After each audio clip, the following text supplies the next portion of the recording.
When a billionaire's heart stops beating at 32, he doesn't see heaven. He sees the face of the woman who vanished 5 years ago. The same woman who's about to walk through a restaurant door and shatter everything he's rebuilt. Welcome to a story about second chances that nobody asked for, connections that money can't buy, and the brutal truth that sometimes survival means abandoning the people who need you most. If you're watching from anywhere in the world, drop your city in the comments below. I want to see how far this story travels. Hit that like button, and let's begin where most lives end, with a heart that refuses to quit. The human heart beats roughly 100,000 times a day. Nathan Coles stopped at 9:47 p.m. on a Tuesday in his home office, surrounded by floor-to-ceiling windows that showcased a city he'd conquered but never actually seen. He didn't clutch his chest dramatically like they do in movies. There was no theatrical gasp, no reaching toward the light. One moment he was reviewing acquisition documents for a tech startup in Singapore, and the next his vision tunneled, his lungs forgot how to pull air, and the expensive Persian rug rushed up to meet his face. The last coherent thought he had before everything went dark was absurdly mundane. I left my coffee mug on the contract. Then nothing. Then everything. Pain exploded through his chest like someone had replaced his rib cage with broken glass. His body convulsed once, twice, dragging oxygen back into lungs that had decided they were done. The ceiling came into focus. Recessed lighting he'd paid a designer $18,000 to install and had never really looked at until this exact moment. Nathan lay there, sprawled on the floor of his office, heart hammering irregularly, and thought, this is how it happens. This is how you die alone in a room full of expensive things. He was 32 years old. He had one, $7 billion in assets. A daughter sleeping 2 floors above him, and absolutely nobody who would check on him until his assistant arrived at 7 a.m. tomorrow. The realization didn't come with sadness, just a kind of flat recognition, like finally reading the terms and conditions after years of clicking agree. His phone was on the desk, 3 feet away.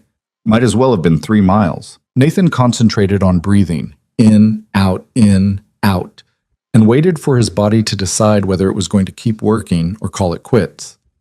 5 minutes passed. Then 10.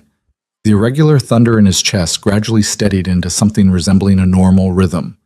Nathan pushed himself up to sitting, back against the leather couch, and pressed his palm against his sternum where a dull ache had settled in like an unwelcome tenant. "Daddy?" The small voice from the doorway nearly sent him into cardiac arrest all over again.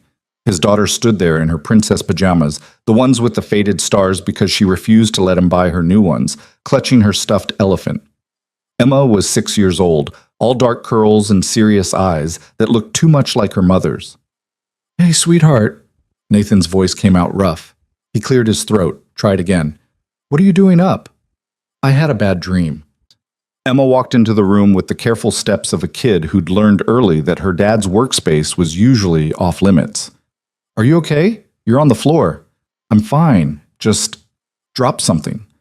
The lie tasted worse than usual. "Come here." She crossed to him and he pulled her into his lap, breathing in the apple-scented shampoo the nanny used. Emma settled against his chest, right over his heart, and Nathan wondered if she could feel how unevenly it was still beating. "What was your dream about?" he asked. "Mommy." Emma said it simply, without the weight that word carried for him. "She was calling for me, but I couldn't find her. She was in our old house, I think. The one with the yellow door." Nathan closed his eyes. The one with the yellow door. The house where Caroline had died, where they'd been an actual family instead of whatever this current arrangement was, him throwing money at problems and a rotating cast of nannies trying to fill a gap that couldn't be filled. "It was just a dream, Em." "I know." She was quiet for a moment. "But sometimes I forget what her voice sounded like." "Is that bad?" The question hit harder than the heart attack had. "No," Nathan said, throat tight. "That's not bad. That's what happens." "Do you forget?" "Sometimes." It was the truth. 5 years was a long time. The sharp edges of grief had worn down into something more manageable. A constant low-level ache instead of the stabbing agony that had defined those first months. But yeah, sometimes he couldn't quite remember the exact pitch of Caroline's laugh, or the way she'd hum off-key while cooking, or 1,000 other small details that used to make up the architecture of his daily life. What he did remember, with perfect clarity, was the last conversation they'd had. The stupid fight about whether to hire a gardener or keep doing the yard work themselves. How she'd been right and he'd been stubborn. How she'd kissed him anyway before leaving for her sister's place, rolling her eyes at his insistence on winning arguments he didn't actually care about. How she'd never made it there because some kid texting his girlfriend ran a red light at 45 miles an hour. Emma yawned against his chest. "Can I sleep in your room?" "Yeah, of course you can." Nathan leveraged himself off the floor, ignoring the way his legs shook, and carried his daughter upstairs. She was getting too big for this, growing too fast, and he'd missed most of it. Buried in spreadsheets and conference calls and the relentless machinery of building an empire that was supposed to mean something, but mostly just meant he was too busy to notice his own kid growing up. He tucked Emma into the massive king bed that he slept on one side of, the other half pristine and untouched. She was asleep before he could turn off the lamp. Nathan stood there in the dark, listening to her breathe, and felt the full weight of how close he'd come to leaving her completely alone. His phone buzzed. 3 missed calls from James, his COO. 2 texts from his assistant about tomorrow's board meeting. An email from his lawyer about the custody arrangement for... He stopped, stared at the notification. Custody arrangement. Right. Because in addition to everything else, Nathan had agreed, in a moment of what he now recognized as profound stupidity, to let his well-meaning but deeply annoying friend Marcus set him up on a blind date. "You need to start living again," Marcus had said over drinks 3 weeks ago. "Emma needs to see you be something other than a robot in a suit." "I'm fine." "You're miserable. There's a difference." Marcus had leaned forward, his expression serious. "Caroline wouldn't want this for you, man. You know she wouldn't." That was the problem with dead wives. People felt entitled to speak for them, to project their own ideas about what the deceased would or wouldn't want. The truth was, Nathan had no idea what Caroline would want. They'd never discussed him moving on because they'd been in their 20s and immortal, and death was something that happened to other people. But he'd said yes to the date anyway, partially to shut Marcus up, partially because some small part of him recognized that his friend wasn't entirely wrong. This wasn't living. This was just existing in expensive surroundings. The date was tomorrow. Tonight, technically, since it was past midnight now. Nathan looked down at his daughter, thought about his heart stopping, about dying alone in his office over acquisition documents for a company he didn't give a damn about. He should cancel, call the whole thing off. He'd literally just had a cardiac event. Did people still say cardiac event, or was there some other term? He should probably see a doctor. Get his heart checked out. Be a responsible parent instead of showing up to some restaurant to make awkward conversation with a stranger. His phone was in his hand before he consciously decided to pick it up. But he didn't call Marcus. Didn't cancel. Instead, he stood there in the dark, thumb hovering over the screen, and tried to remember the last time he'd done anything that wasn't calculated to either make money or take care of Emma. Tried to remember what it felt like to want something just for himself. Came up empty. "Screw it," he muttered, and set the phone down. He'd go, show up, be pleasant for an hour, prove to Marcus that he'd tried. Then he could go back to the comfortable numbness of his regular routine with a clear conscience. Nathan climbed into bed next to Emma, careful not to wake her, and lay there staring at the ceiling he'd also paid someone else to design. Sleep didn't come. His heart kept beating its irregular rhythm, not quite normal, not quite stopped, somewhere in between, kind of like the rest of his life. The restaurant Marcus had chosen was aggressively ordinary. Nathan sat in his car outside the copper mill and tried to figure out what statement his friend was trying to make. This wasn't the kind of place billionaires took dates. No Michelin stars, no dress code, no valet parking, just a neighborhood spot in a part of the city that gentrification had touched but not transformed. String lights in the windows, chalkboard menu. The smell of garlic and bread drifting out every time the door opened. He was 15 minutes early. Habit from years of business meetings, where being on time meant being late. Nathan had debated what to wear. The suit felt too formal. Jeans felt too casual. He'd settled on dark slacks and a button-down, no tie, then spent an irritating amount of time wondering if he looked like he was trying too hard or not trying hard enough. "You look nice, Daddy," Emma had said that morning at breakfast. "It's just dinner, sweetheart." "Is it a date?" "It's dinner with someone." "That's a date." She'd said it with the authority of a 6-year-old who'd absorbed cultural norms through osmosis. "Maria says you should date. She says you're too young to be alone forever." Maria, the current nanny, the one who'd been with them for 8 months now, a record. She was nice enough, competent, warm with Emma, never tried to push boundaries. Also apparently had opinions about Nathan's personal life that she shared with his daughter. Maria should focus on her job, Nathan had said, more sharply than he meant to. Emma's face had done that thing where it shut down, and Nathan had immediately felt like garbage. Hey! He'd reached across the table, touched her hand. I'm sorry, I'm just nervous. That had made her smile. You get nervous? Sometimes. What if you don't like her? Then I'll be polite for an hour and come home. What if you do like her? That question had stopped him cold, because he genuinely hadn't considered it as a possibility. The whole thing was a performance, a box to check. The idea that he might actually connect with whoever Marcus had set him up with hadn't entered the equation. Then, I don't know, Em. I guess we'll figure it out. She'd nodded like that was a reasonable answer, gone back to her cereal, and Nathan had sat there wondering when his kid had gotten so thoughtful and mature while he wasn't paying attention. Now, sitting in his car outside this aggressively ordinary restaurant, Nathan felt that same question echoing. What if you do like her? Didn't matter. Probably wouldn't happen anyway. He checked his phone. 6:47. Still early, but sitting in the car was making him more anxious. Better to go in? Get a table? Have a drink? Settle his nerves. His heart had been okay all day.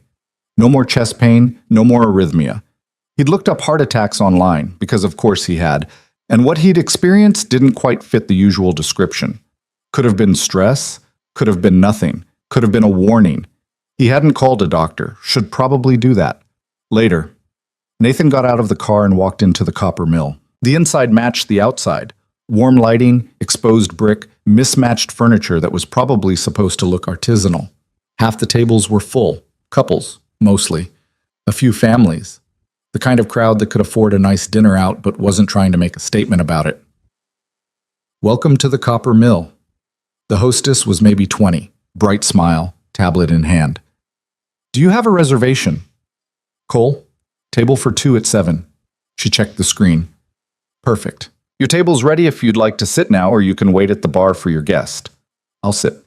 She led him to a table by the window, decent view of the street, far enough from the kitchen that conversation would be possible. Nathan ordered a bourbon, neat, and tried to remember the last time he'd been on an actual date. College, maybe? Before Caroline, there had been a string of forgettable relationships, the kind of casual dating that happened when you were 21 and had no idea what you actually wanted. Then Caroline had walked into his economics seminar 15 minutes late, all apologies and chaos, and that had been it. No more dating, just her. They'd gotten married at 24. Emma came along 2 years later. Caroline died when Nathan was 27, and for the last 5 years he'd been, what? Existing, working, parenting in the detached way of someone who loved his kid but didn't quite know how to be present for her. The bourbon arrived.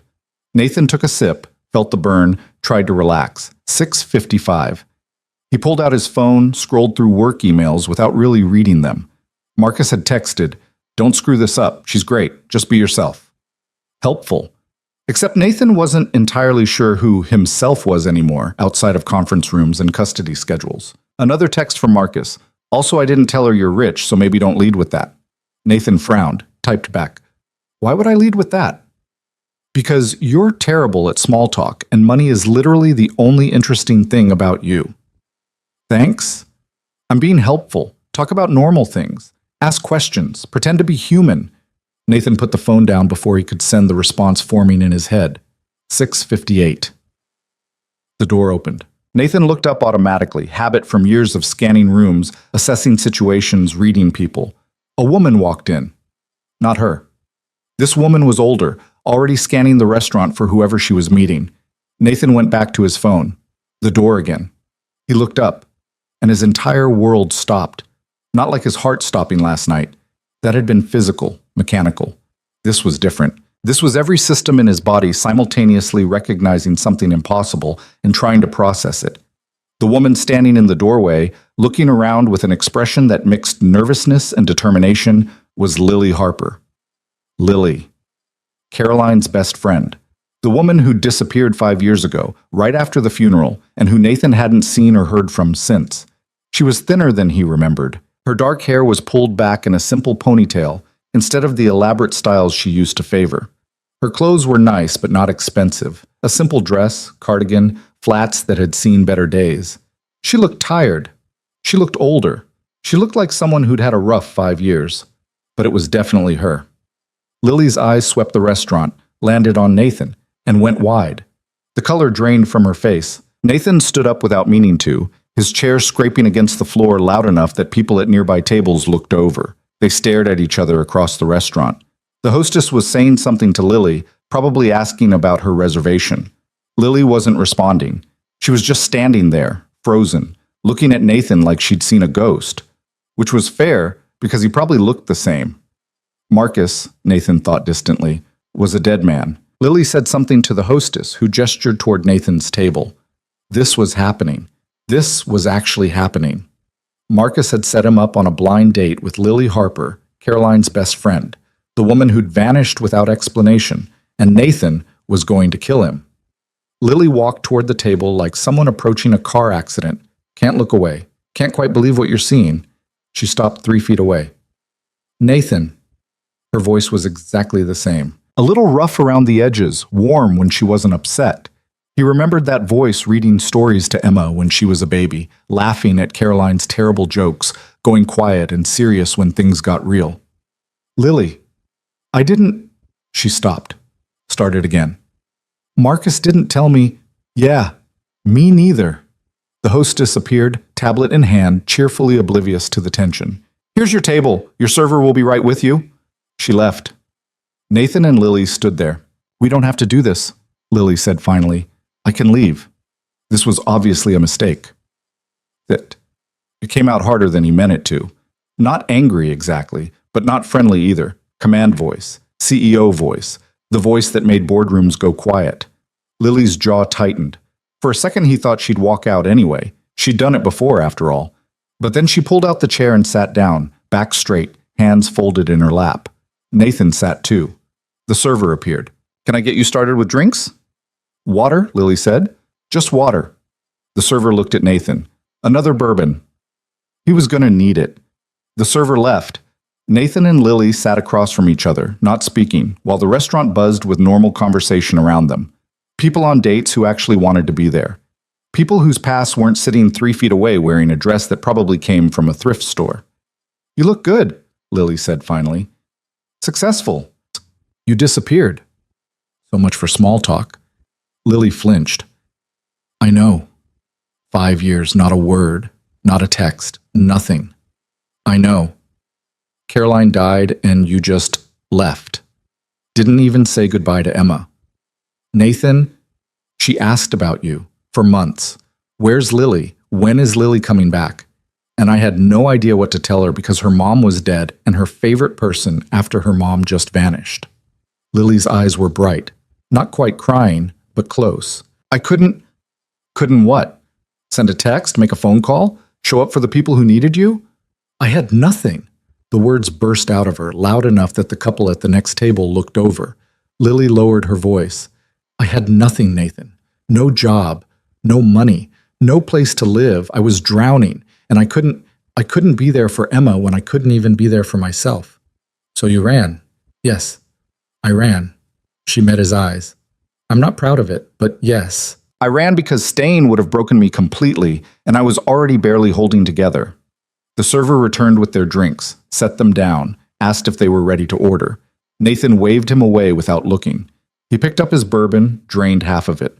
Lily took a sip of water with shaking hands.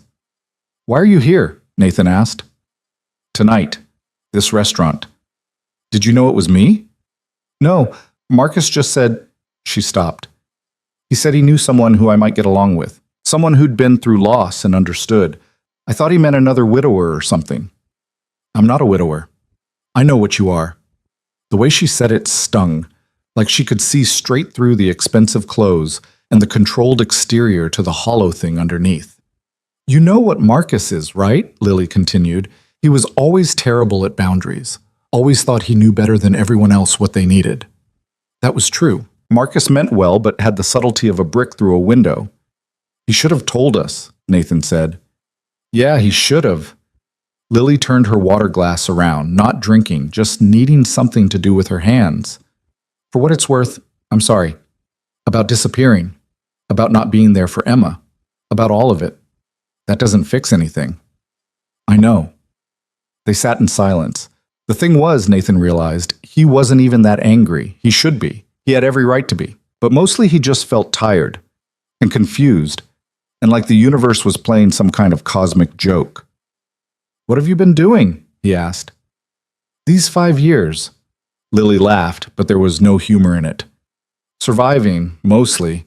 I worked retail for a while, waitressed, did some temp office work. Currently I'm managing a coffee shop in Riverside. It's not glamorous, but it pays rent. You went to law school. Yeah, didn't finish, couldn't afford it after... She trailed off. After everything. After Caroline died, she meant. After the person who'd been helping pay for her education was gone and Lily had nothing and nobody, and had apparently decided that burning bridges was easier than asking for help. You could have come to me, Nathan said. I would have helped. That's exactly why I couldn't come to you. Lily looked at him, really looked at him, and her expression was complicated. You had just lost your wife. You had a baby to take care of. The last thing you needed was your dead wife's broke friend showing up asking for money. I would have helped anyway. I know, that's what made it impossible. Nathan didn't know what to say to that. The server came back. Third time. He looked nervous now, like he could sense this dinner was going badly and wanted to escape. Should I come back later? He asked. Give us a minute, Nathan said. The server fled. We should probably order something, Lily said, or leave. People are staring.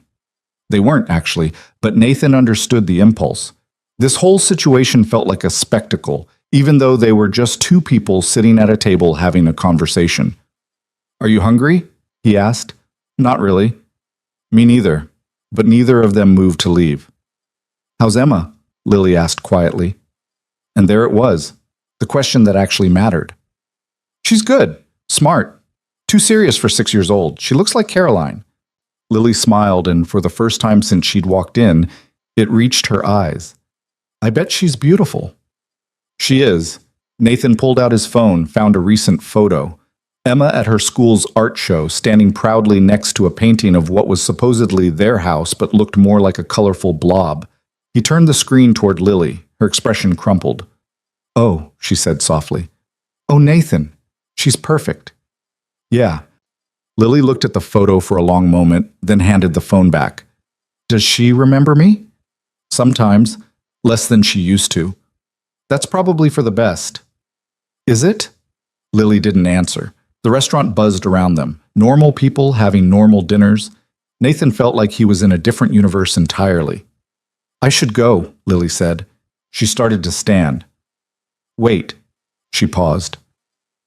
Nathan didn't know what he wanted to say, didn't know why he'd stopped her. This whole thing was a disaster. They should both leave, go back to their separate lives, pretend this hadn't happened.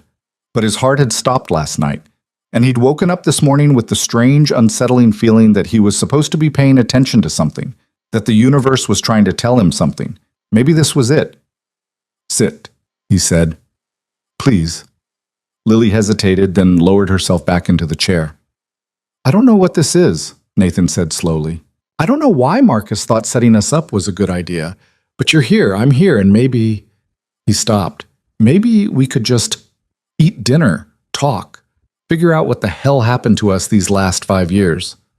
That's a terrible idea. Probably. It won't change anything. No. I'm still broke. You're still... She gestured at him, at his expensive watch and his tailored clothes and everything about him that screamed wealth. You. Yeah. Lily studied him. Whatever she was looking for, Nathan didn't know if she found it.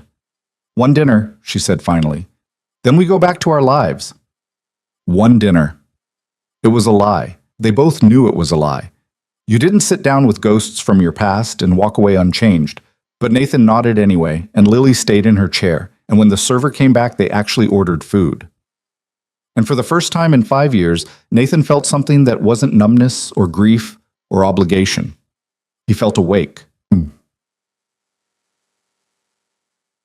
They ordered without looking at the menu. Lily got the cheapest entree, Nathan noticed, and he got whatever the server recommended.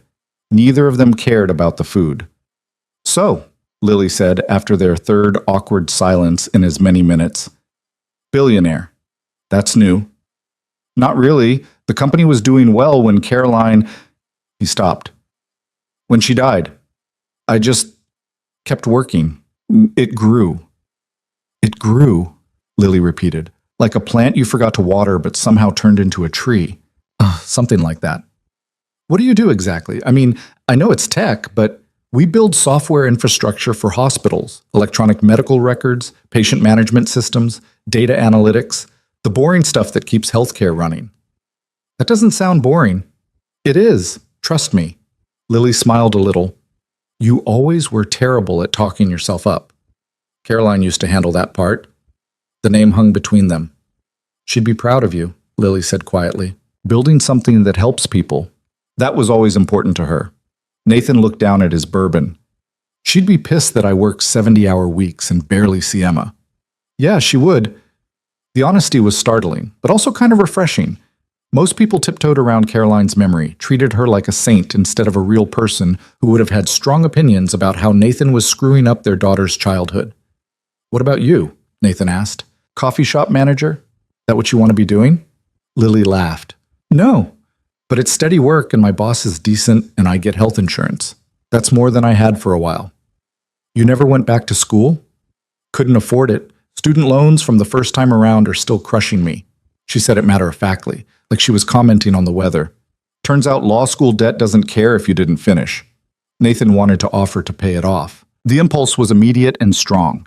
He could solve that problem with a single phone call. Wouldn't even notice the money, but Lily had already said she couldn't take his help 5 years ago. Probably still couldn't. That sucks, he said instead. Yeah, it does. Lily took a sip of water. But I manage. I've got a small apartment in Riverside. It's nothing fancy, but it's mine. I work, I pay my bills, I survive. Some days that feels like enough. And other days? Other days I wonder what I'm doing with my life and whether any of it matters. She met his eyes. But I'm guessing you know something about that. He did. The food arrived. Lily had ordered pasta. Nathan had some kind of fish. They picked at their plates more than 8. Emma really asked about me? Lily said after a while. All the time. For the first year, at least. What did you tell her? That you had to go away? That you were dealing with your own stuff? That it wasn't her fault? Nathan moved food around his plate. She stopped asking eventually. I wanted to reach out so many times. I'd write emails I never sent, draft texts I deleted, but I didn't know what to say. Sorry I abandoned you didn't seem like enough. It's not. I know. But it's more than nothing. Lily looked up, surprised. I'm not saying it fixes anything, Nathan continued, but yeah, Emma would probably like to hear from you, if you're actually going to stick around this time. I don't know if that's a good idea. Probably not. Most of my ideas lately aren't. That got a real smile out of her. Small, but genuine. They ate in silence for a bit. The restaurant had gotten busier, the noise level rising. Nathan found himself relaxing slightly. Or maybe that was just the bourbon. Can I ask you something? Lily said. Sure. Why did you agree to this? The blind date. Marcus said you'd been turning him down for years. Nathan considered lying. Considered giving some easy answer about being ready to move on or wanting companionship or whatever people said when they were trying to sound normal. Instead, he said, My heart stopped last night. Lily's fork clattered against her plate. What? I was working in my office, had some kind of episode, cardiac event, whatever. Collapsed. Heart stopped. Then it started again. He said it clinically, like he was describing something that happened to someone else. Emma found me on the floor. Jesus, Nathan, did you go to the hospital? No. Are you insane? You could have died. Probably should have. Don't say that. Why not? It's true. I'm 32. I work too much. I don't exercise. I live on coffee and bourbon and about 4 hours of sleep a night. My body was giving me a warning. Lily was staring at him. Have you at least called a doctor? Not yet. Nathan, I will. I'm not trying to die. He stopped. When I was lying there, thinking maybe this was it, the thing I kept coming back to was how much of my life I'd wasted. How I'd been just going through the motions for 5 years, and I thought, If I get another chance, maybe I should actually do something with it. So you agreed to a blind date. So I agreed to a blind date. Small step, low stakes. Or at least it was supposed to be, before Marcus decided to ambush both of us. Lily shook her head slowly. He really is the worst. The absolute worst. They looked at each other and simultaneously started laughing. It was absurd. The whole situation was absurd. Here they were, two people who'd been through hell, sitting in a mediocre restaurant because their mutual friend thought he knew better. The laughter felt good, like something locked in Nathan's chest was finally loosening. We should probably kill him, Lily said.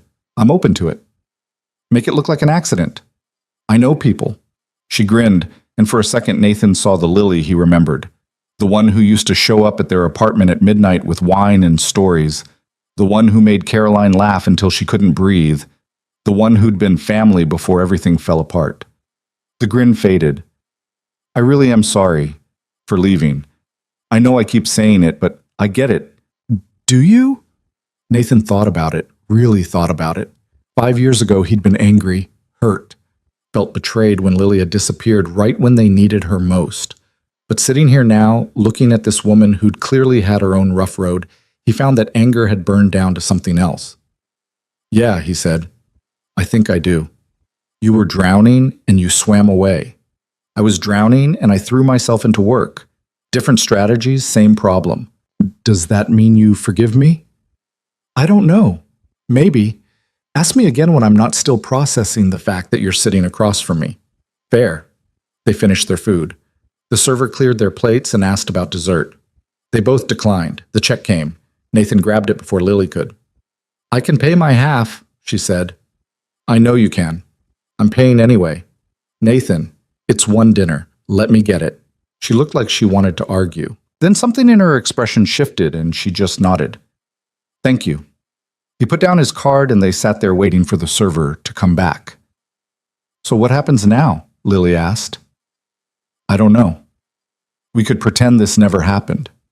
We could go back to our separate lives. Yeah. Neither of them moved. The server returned with Nathan's card. They signed the receipt, gathered their things, walked out of the restaurant into the cool night air. They stood on the sidewalk. Cars passed. People walked by. The city hummed around them. I should go, Lily said. My bus leaves in 20 minutes. You took the bus? I don't have a car.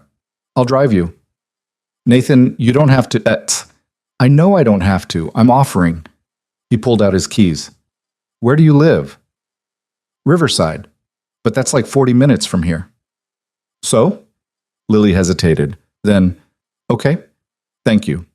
They walked to his car, a Tesla, because of course it was. Nathan had bought it because it was practical and efficient, not because he cared about showing off. But he saw Lily take it in, saw her expression shift slightly. The drive started quiet. Nathan focused on the road. Lily looked out the window. The city lights blurred past. This is weird, Lily said after 10 minutes. Yeah. I keep expecting to wake up and realize this was some anxiety dream. If it is, we're both having it. She smiled a little. Remember when Caroline used to have those dreams where her teeth would fall out and she'd wake up convinced she was dying? And I'd have to check her mouth to prove all her teeth were still there. You were so patient with her. I loved her. I know you did. Nathan's hands tightened on the steering wheel. Do you think about her still? All the time. She was my best friend. You don't just stop missing someone like that. No, you don't. They fell quiet again. Riverside was exactly 43 minutes away. Lily directed him to a neighborhood that had seen better days. Not dangerous, but tired. Old apartment buildings that hadn't been updated since the 80s. Cars with expired tags parked on the street.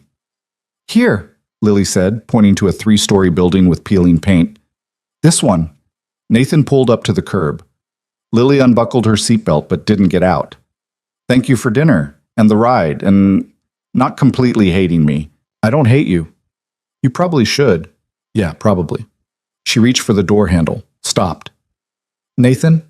Yeah? I know this was weird and awkward and probably a mistake, but I'm glad I got to see you, even if it was just this once. Something in Nathan's chest ached. Not like last night, different, like scar tissue pulling. Lily. She looked at him. Can I have your number? Her eyes widened slightly. Why? I don't know. In case we want to do this again. Have another disaster dinner? Talk or whatever. He felt stupid saying it. You don't have to, yeah, okay. She rattled off her number. Nathan put it in his phone, sent her a text so she'd have his. There, he said. Now we have each other's numbers. Now we do. She got out of the car, stood on the curb looking back at him. Good night, Nathan. Good night, Lily. She walked to her building, disappeared inside. Nathan sat there for a minute, processing. Then he pulled away from the curb and started the drive back to his empty house with his sleeping daughter and his stopped heart that had decided to keep beating anyway. His phone buzzed, a text from Lily. Thank you again for everything. He typed back. Anytime. Then, because apparently he'd lost his mind, same time next week, 3 dots appeared, disappeared, appeared again. Finally, you're serious? I have no idea what I'm doing, but yeah. Okay, same restaurant unless you want to pick somewhere else. The Copper Mill is fine. It's got good disaster energy. Nathan smiled. 7 p.m.? It's a date, or whatever this is. See you then. He put his phone down and drove home, feeling something he hadn't felt in 5 years. Like maybe, possibly, life wasn't entirely over. Like maybe there was something worth waking up for beyond obligation and routine. Like maybe his heart had stopped for a reason, to make him pay attention to what started beating again when it did. The week crawled by like it had somewhere better to be but couldn't quite get there. Nathan went through the motions at work, board meetings, investor calls, reviews of quarterly projections that all looked good on paper but felt meaningless. His assistant noticed something was off. James definitely noticed, though he had the good sense not to comment directly.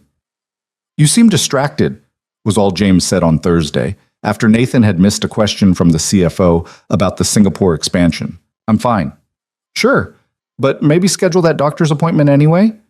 So James knew about the heart thing. Of course he did. The man had worked for Nathan for 4 years and had an unsettling ability to know things without being told.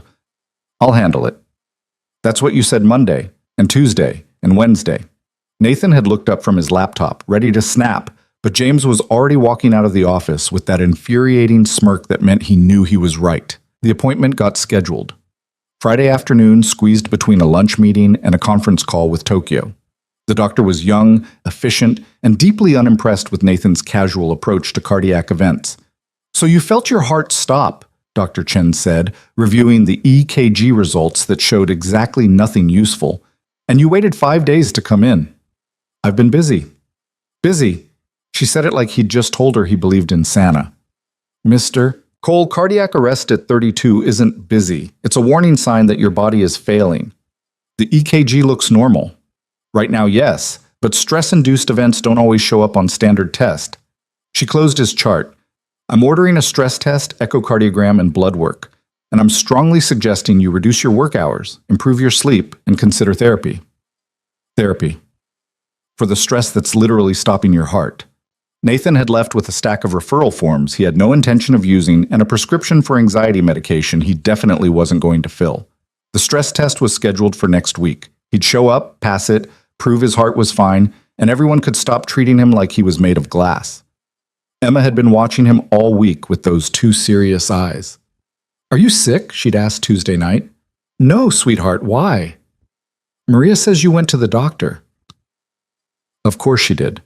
Maria, the nanny who apparently had opinions about everything and no filter about sharing them with a 6-year-old. Just a checkup. But you never go to checkups. She wasn't wrong.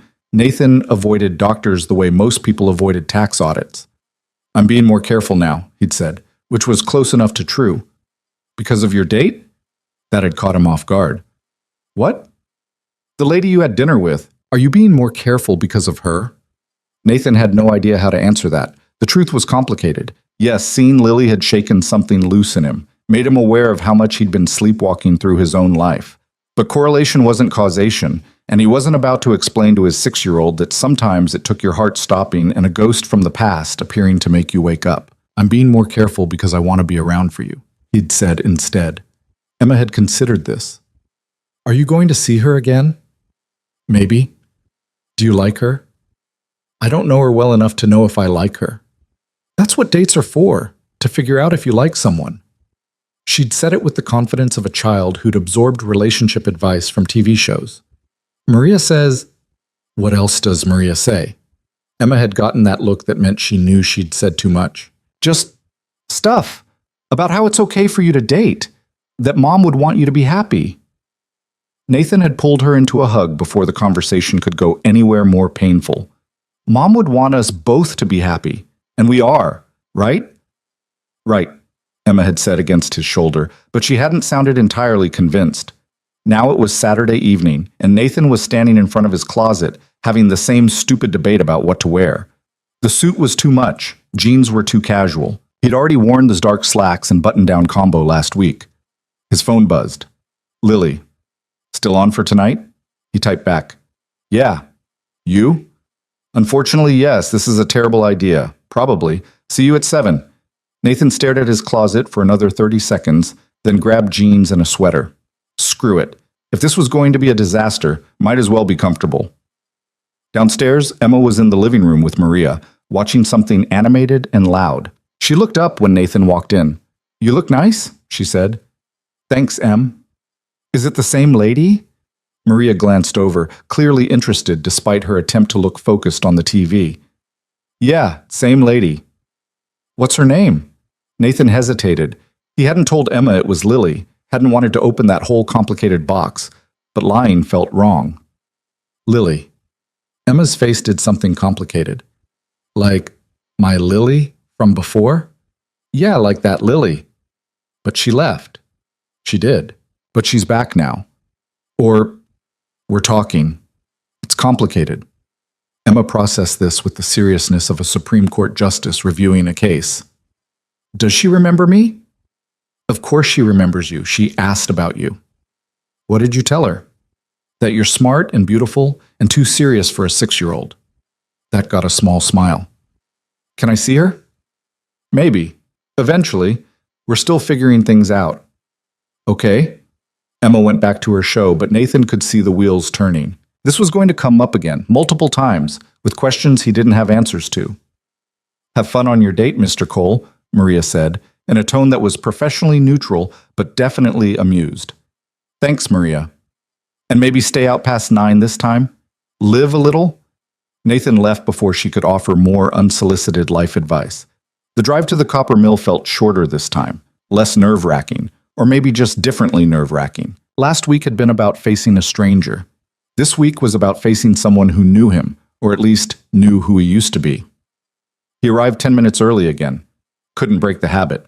But this time Lily was already there, sitting at the same table by the window, looking at her phone.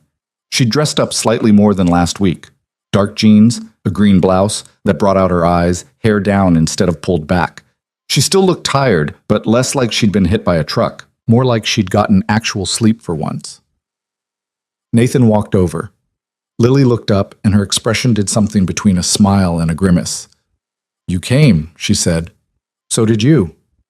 I almost didn't. Yeah, me too. They sat. The same server from last week appeared, recognized them, and looked almost worried. Back again? He said carefully. Apparently we enjoy punishment, Lily said. 2 bourbons? The server asked Nathan. Just 1. And water. He was driving and also trying to be slightly less self-destructive. Lily? Wine. Red. Cheapest one you have. The server nodded and fled. Cheapest one? Nathan asked. I'm not letting you buy me expensive wine when I know what it costs. It's just wine. It's never just wine with you people. You people? Billionaires. The professionally wealthy. People who don't look at price tags. Nathan felt himself bristle. I'm not what? Rich? Nathan, you're wearing a watch that costs more than I make in 6 months. He looked down at his wrist. The Omega he'd bought himself after the company's first major acquisition. He'd forgotten he was wearing it. It's just a watch. See? That right there, Lily pointed at him. You have no idea, do you, what it's like to actually worry about money? I grew up middle class. I remember what it was like. You remember, past tense. When's the last time you checked your bank account before buying something? Nathan opened his mouth, closed it. Exactly. Lily said. The server returned with drinks, set them down, disappeared quickly. Lily took a sip of wine, grimaced. Okay, this is actually terrible. Point taken about the cheap wine. Nathan felt the corner of his mouth twitch. Want to switch to something better? No, I'm making a statement. By drinking bad wine? By maintaining my principles in the face of your casual wealth. That's ridiculous. Your face is ridiculous. They stared at each other. Then Lily snorted, and Nathan felt the tension break. Sorry, she said. That was childish. Little bit. I feel weird about this. The money thing. Last week you paid for dinner and drove me home, and it was nice, but also I felt like a charity case. You're not a charity case. I literally let a billionaire buy me the cheapest pasta on the menu. You ordered what you wanted. I ordered what I could justify accepting. Nathan leaned back. So what do you want me to do? Pretend I'm not rich? Show up in a Honda and split the check? Maybe? I don't know. Lily rubbed her temples. This would be easier if you were an asshole. Rich assholes are easy.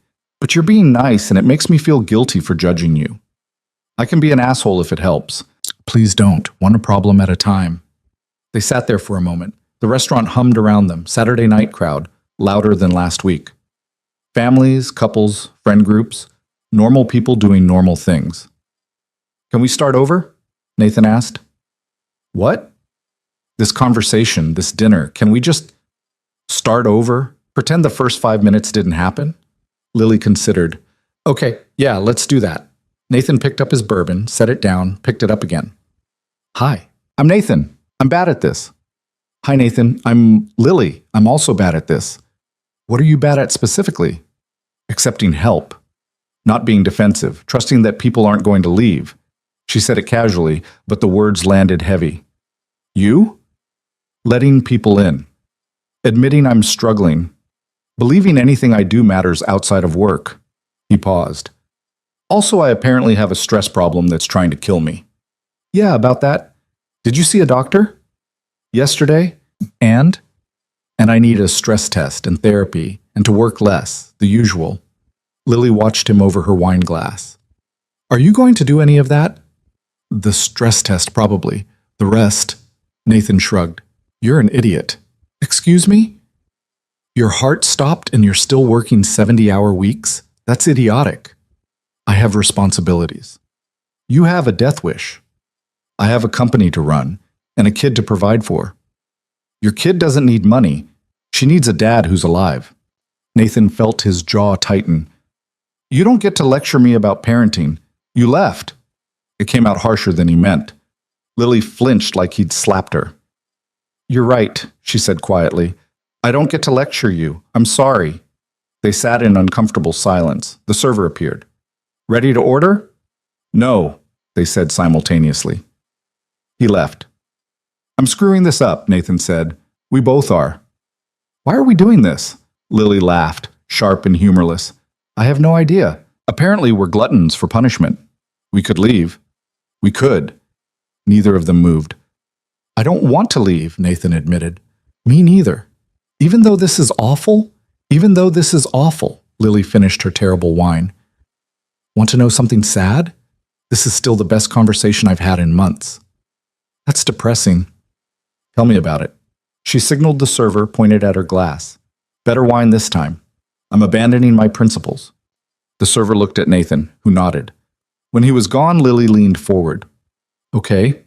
New rule, no more fighting about money or the past or who gets to judge who. We're just two people having dinner. Can we do that? We can try. The better wine arrived. Lily took a sip, nodded approvingly. Tell me about Emma, she said. Really tell me. Not just that she's smart and serious. What's she like? Nathan felt something in his chest ease. This he could talk about. She's stubborn. Gets that from Caroline. Once she decides something, good luck changing her mind. He smiled despite himself. Last month, she decided she wanted to learn piano. I bought her a keyboard, hired a teacher. She practiced every day for 2 weeks. And then? Then she decided she actually wanted to learn guitar. The keyboard is collecting dust. Lily grinned. That's very Caroline. Yeah, she does that thing too where she tilts her head when she's thinking really hard about something. exact same way Caroline used to. Does it hurt, seeing Caroline in her? Nathan considered the question. Sometimes, but mostly it's comforting, I guess. Like Caroline's still here in small ways. She'd be proud of Emma. She'd be proud of what Emma could be if I wasn't screwing up the parenting part. You're not screwing it up. I'm barely there. I work constantly. I have a nanny raising her half the time. I missed her school play last month because I was in a meeting I could have rescheduled. But you're trying. That counts. Does it? Lily reached across the table, touched his hand briefly. Yeah, it does. The contact was brief, barely there, but Nathan felt it like an electric shock. She pulled back. Sorry, it's fine. They looked at each other. Your turn, Nathan said. Tell me about your life. The real version, not the sanitized one. Lily sat back. It's not very interesting. I doubt that.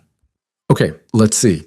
I wake up at 5 a.m. to open the coffee shop at 6. I work until 2. Then I go home to my apartment that's barely bigger than your closet. I eat dinner alone, watch TV, go to bed, repeat. That's it? That's it. No friends, no dates, no hobbies. I have coworkers I'm friendly with, and I read sometimes. Does that count as a hobby? Nathan thought about his own life, the work, the parenting, the expensive emptiness. Sounds lonely. It is. Lily said it simply. But it's manageable. I learned how to be alone after everything. It's not great, but it works. That's a terrible way to live, says the man who works 70 hours a week. Fair point. They ordered food, actually looked at the menu this time. Lily got something from the middle price range, not the cheapest, but not the most expensive. Progress. While they waited, Lily asked about the company. Nathan found himself actually explaining it, not just giving the elevator pitch he used for investors. The problems they were trying to solve, the hospitals they worked with, the satisfaction of building something that mattered, even if he'd lost sight of why it mattered somewhere along the way. Lily listened, asked good questions. She'd always been sharp. Nathan had forgotten that. Caroline used to joke that Lily could have run circles around half the lawyers at her firm if she'd finished school. Why didn't you? Nathan asked. Finish law school. Lily's expression shuddered. Money. Like I said. But there are loans, scholarships. You were good enough to get them. I was good enough when Caroline was helping me study, when I had a place to live and people who cared. After she died, Lily shook her head. I fell apart, stopped going to class, failed my exams. By the time I pulled myself together enough to try again, I was too far behind and too broke to catch up. I could have helped. We've been over this. No, I mean, now. You could go back. I could pay for... Nathan. What? I have the money. It's not like I'm using it for anything meaningful. I can't let you do that. Why not? Because... Lily stopped, started again. Because that's not how this works. Whatever this is, I'm not here for your money. I know that. Do you? Because it feels like every problem I mention, your solution is to throw money at it. Nathan felt frustration rising. What's wrong with wanting to help? Nothing. But there's helping, and there's trying to fix people like they're broken. I don't need to be fixed. I didn't say you were broken. You implied it. I implied that you got dealt a shitty hand and maybe you deserve a chance to try again. With your money. It's just money.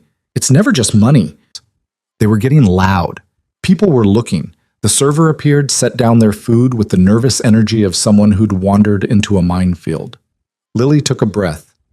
I appreciate the offer, really, but no. Why? Because I need to do it myself. If I ever go back, and that's a big if, I need to know I did it on my own terms. Not because some rich guy felt sorry for me. I don't feel sorry for you. Then what do you feel? The question hung there. Nathan didn't know how to answer. What did he feel? Guilt, definitely. For not being there 5 years ago when Lily had been drowning. Frustration that she wouldn't accept help. But also something else. Something he didn't have words for. I feel like you deserve better than what you got, he said finally. And I feel like maybe I could have done something about it if I hadn't been so buried in my own grief. Lily's expression softened. Nathan, we were all drowning. You, me, everyone who loved Caroline. You're not responsible for saving me. Maybe not, but I could have tried. You had Emma, you had a company, you had your own survival to worry about. So did you. Yeah. And I handled it by running away, which makes me the last person who should judge how you handled things. They ate in silence for a while. The food was good, better than last week, or maybe Nathan was just paying more attention. This is hard, Lily said eventually. What is? This. Talking to you, being around you. It brings up all this stuff I thought I'd dealt with. Like what? Like how much I miss Caroline, how guilty I feel for disappearing, how angry I am that she's gone and we're here trying to figure out how to be people without her. Lily's voice cracked slightly. She was supposed to be the one who held everything together. And then she died, and everything fell apart, and I don't think any of us ever really put ourselves back together, right? Nathan felt the truth of that in his bones. No, we didn't. Do you ever... Lily stopped. Do you ever talk to her, like in your head? Sometimes, less than I used to. What do you think she'd say about this? Us having dinner? Nathan considered. She'd probably think it was funny, or maybe she'd be pissed at both of us for taking 5 years to reconnect. Hard to say. She'd definitely be pissed at me. Probably at me too, for working myself into a heart attack. Lily smiled sadly. We're both pretty good at disappointing dead people. That's dark, but accurate. They finished eating, sat with coffee, decaf for Nathan, because apparently he was trying to not die. The restaurant had cleared out some. Quieter now. More intimate. Can I ask you something? Lily said. Sure. Why did you text me about meeting again after last week? You could have just let it go. Nathan traced the rim of his coffee cup. Honestly, I don't know. It felt unfinished. And now? Still feels unfinished. Nathan, I'm not expecting anything, he said quickly. I'm not trying to fix you or save you or whatever you think rich guys do. I liked talking to you. Even when we were arguing, it felt real. As opposed to? As opposed to every other conversation I have. Business stuff, surface level small talk, people who want something from me. You don't want anything. I want you to stop trying to give me money. Okay, besides that. Lily laughed. Fair. The server brought the check. Nathan paid before Lily could argue. This time she let him without comment. They walked out to the parking lot. The night air was cool, clear, stars visible despite the city lights. Can I drive you home again? Nathan asked. You don't have to. I know. It's out of your way. I know that too. Lily hesitated. Okay, thanks. The drive to Riverside was quieter than last week. Not uncomfortable, just settled. Lily looked out the window. Nathan focused on the road. The silence felt okay. I've been thinking, Lily said as they got close to her apartment. About? About Emma. You said she might want to hear from me. She would. Would it be weird if I sent her something? Like a card, nothing big, just acknowledging that I remember her. Nathan felt something warm in his chest. She'd love that. I don't want to confuse her, though. If this is just 2 dinners, and then we go back to ignoring each other's existence. Is that what this is? I don't know, is it? Nathan pulled up to her building, put the car in park, turned to look at her. I'd like to see you again, he said. If you want. Why? Because talking to you is the most alive I've felt in 5 years. Even when we're arguing about money or the past or whatever, you make me feel something other than numb. Lily looked at him for a long moment. That's a lot of pressure. I'm not trying to pressure you. I know, but Nathan, I'm barely holding my own life together. I can't be responsible for making you feel alive. I'm not asking you to be responsible for anything. I'm just asking if you want to have dinner again next week. That's not just anything. That's a pattern. That's us deciding this is something instead of nothing. Would that be so bad? I don't know. Lily's voice was small. Maybe. Probably. We're from completely different worlds now. You're a billionaire with a kid and responsibilities. I make lattes for a living. So this doesn't make sense. Neither did Caroline falling for me when we were in college. I was an economics nerd and she was way out of my league, but it worked anyway. Don't bring her into this. Well, why not? She's the reason we know each other. Exactly. We know each other because of a dead woman we both loved. That's not exactly a solid foundation. Nathan felt frustration building again. You're making excuses. I'm being realistic. You're scared. Of course I'm scared, Lily's voice rose. You show up out of nowhere after 5 years and suddenly you want to be in my life again after I disappeared? After I abandoned Emma? Why would you want that? Why would you want me? The question hung in the air between them. Because you're real, Nathan said quietly. Because you knew Caroline. Because you understand what it's like to lose someone and have to keep going anyway. Because when I'm with you, I don't have to pretend everything's fine when it's not. Lily's eyes were bright. Nathan, I'm not saying I have feelings for you. I don't know you well enough for that. But I want to. I want to know who you are now, not just who you used to be. And maybe you want to know me too. Or maybe you don't, and that's fine. But at least be honest about why you're saying no. I'm saying no because I'm terrified of screwing this up. So am I. You don't screw things up. You're successful at everything. My heart literally stopped because I'm so bad at managing my life. That got a startled laugh out of her. Okay, fair point. They sat there in the car, engine running, looking at each other. One more dinner, Lily said finally. Next week. But Nathan, if this keeps being this hard, if we keep fighting like this, maybe we should just admit it's not working. Okay. I mean it. I can't do drama. My life has enough of that already. Neither can I. Then we agree to actually try this time, to not fight about money or the past or who gets to feel guilty about what. We can try. Lily unbuckled her seatbelt. Same restaurant? Unless you want somewhere different. I'm starting to like the Copper Mill. It has character. It has mediocre wine and a server who's afraid of us. See? Character. She got out of the car, leaned back in through the open door. Thank you for dinner. Anytime. And Nathan, maybe actually do that stress test. I'd prefer you didn't die before I figure out if I like you. I'll take that under advisement. She smiled, closed the door, walked to her building. Nathan waited until she was inside, then drove home. His phone buzzed as he pulled into his driveway. Lily. I'll send Emma a card this week. He typed back. She'll love it. Thank you. Don't thank me. I'm still figuring out if I'm doing this for the right reasons. What would be the wrong reasons? Guilt. Nostalgia. Loneliness. Pick one. And the right reasons?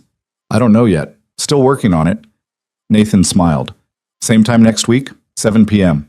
But I'm picking the wine this time. Deal. He went inside.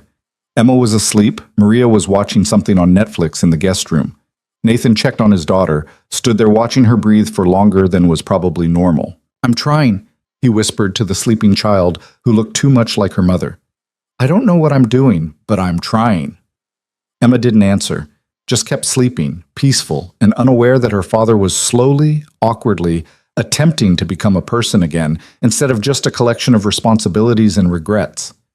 Nathan went to his own room, sat on the edge of the bed, thought about Lily in her small apartment in Riverside, about Caroline, gone 5 years but still present in everything, about his own stopped heart, and whether starting it again meant he was supposed to actually do something different with the life he'd gotten back.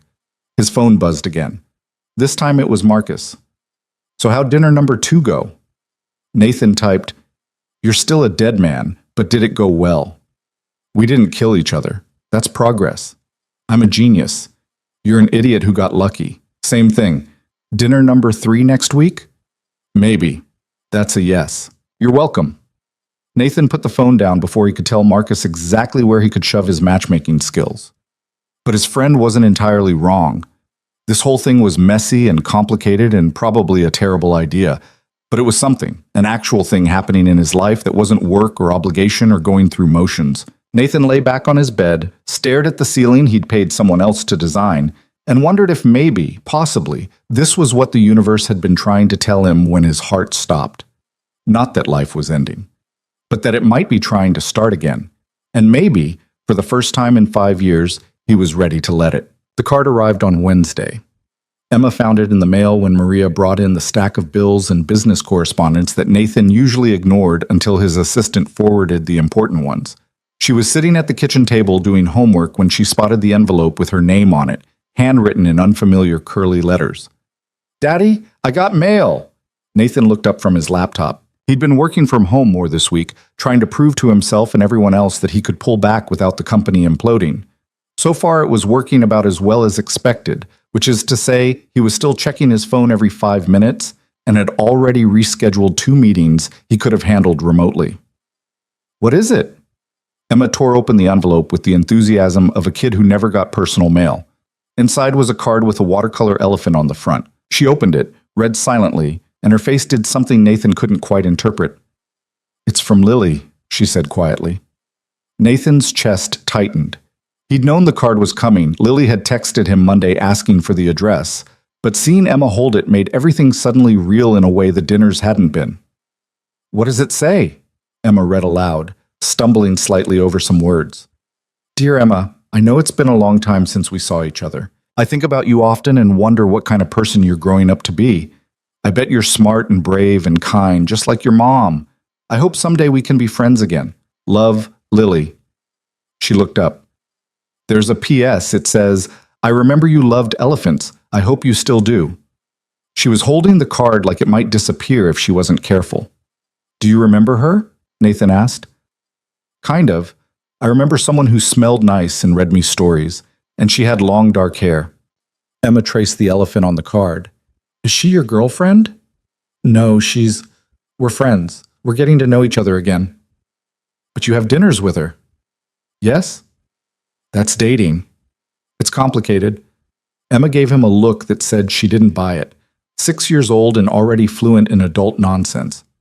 "Can I write her back?" she asked. Nathan felt something catch in his throat. "If you want to." "I want to."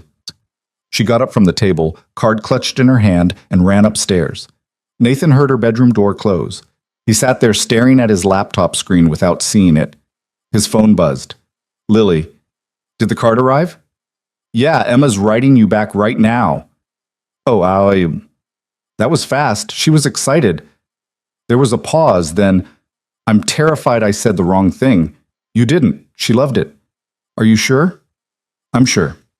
Another pause. "Okay. Good. I haven't been around kids in years. I had no idea what to write." "You did fine. Thank you for remembering the elephant thing. I remember a lot of things." Nathan stared at that message for a long moment before responding. "Me too." That night, Emma came down to dinner with a piece of paper folded into an envelope she'd made herself. She'd drawn flowers all over it in crayon. "Can we mail this to Lily?" she asked. "Sure, what did you write?" "It's private." "Okay." But Emma was bursting to share. "I told her I do still like elephants, and that I'm in first grade, and that Daddy says we might be friends again, and I think that would be nice." "That sounds perfect." "I also told her about my piano keyboard that I don't use anymore because I decided I want to learn guitar instead." Nathan smiled despite himself. "I bet she'll like hearing about that." "Do you think she'll write back?" "Probably." "Good." Emma carefully set the envelope on the counter. "Daddy?" "Yeah?" "Are you happy that Lily's back?" The question caught him off guard. Emma was watching him with those serious eyes that saw too much. "I don't know yet," Nathan said honestly. "It's complicated, but I'm glad I'm talking to her again." "Because you were sad after Mommy died." It wasn't a question. "Yeah, I was really sad." "Are you still sad?" "Sometimes, but less than I used to be." Emma nodded like this made sense. "Maria says everyone's sad sometimes, but that's okay, because that's how feelings work." Maria's right. She says you need to have more feelings that aren't about work. Nathan made a mental note to have a conversation with Maria about boundaries. "Oh, really?" "She says you're emotionally constipated." "She said what?" Emma giggled. "She didn't think I knew what that meant, but I asked Tommy at school, and he said it means you keep all your feelings inside like poop." Nathan rubbed his face. "Okay, we're going to have a talk about appropriate things to say to 6-year-olds. But it's true though, right? You do keep your feelings inside." "Emma, it's okay, Daddy. Lily probably helps with that, like emotional prune juice." We're done with this metaphor. But Emma was laughing, and Nathan found himself laughing too, even though he was definitely going to have words with Maria about her vocabulary choices around his daughter. They mailed Emma's letter the next morning on the way to school. Nathan watched her carefully place it in the mailbox like it was something precious. Think she'll get it soon? Emma asked. Probably by tomorrow. Good. Nathan dropped her at school, fielded the usual questions from the teacher about whether he'd be at the parent-teacher conference next week. Yes, he'd actually cleared his schedule this time, and drove to the office feeling lighter than he had in weeks. The feeling lasted until he walked into the building and James intercepted him with a tablet full of problems. Singapore deal is stalling. The CFO wants to push the timeline back 6 months. No, we agreed on Q2. They're getting cold feet about the integration costs. Set up a call. I'll handle it. Also, the board wants to meet about the expansion budget. When? Friday, 10 a.m. Fine. James followed him to his office. And you have your stress test at 2. Nathan had forgotten, or tried to forget. Reschedule it. No. James, you said you'd go. Your exact words were, fine, schedule it, I'll show up. So you're showing up. I have calls. I'll move them. There's a presentation. I'll handle it. Nathan glared at him. James stared back with the kind of calm that came from 4 years of managing Nathan's attempts at self-destruction. You're annoying, Nathan said. I'm effective. There's a difference. James set the tablet down. 2 p.m., Dr. Chen's office. Don't make me drag you there. He left before Nathan could argue. The stress test was exactly as unpleasant as Nathan expected. Electrodes stuck to his chest, treadmill ramping up to speeds that made his lungs burn, doctor watching monitors and making notes while Nathan tried not to die. You're in terrible shape for 32, Dr. Chen said afterward, reviewing results. Thanks. Very helpful. I'm serious. Your cardiovascular fitness is that of someone 20 years older. You're stressed, you don't exercise, and your diet is apparently coffee and bourbon. I eat other things. When? Nathan didn't have a good answer. Dr. Chen pulled up images on her computer. Your heart structure looks fine, no damage from the episode last week, but your stress response is through the roof. You need to make changes or this will happen again. What kind of changes?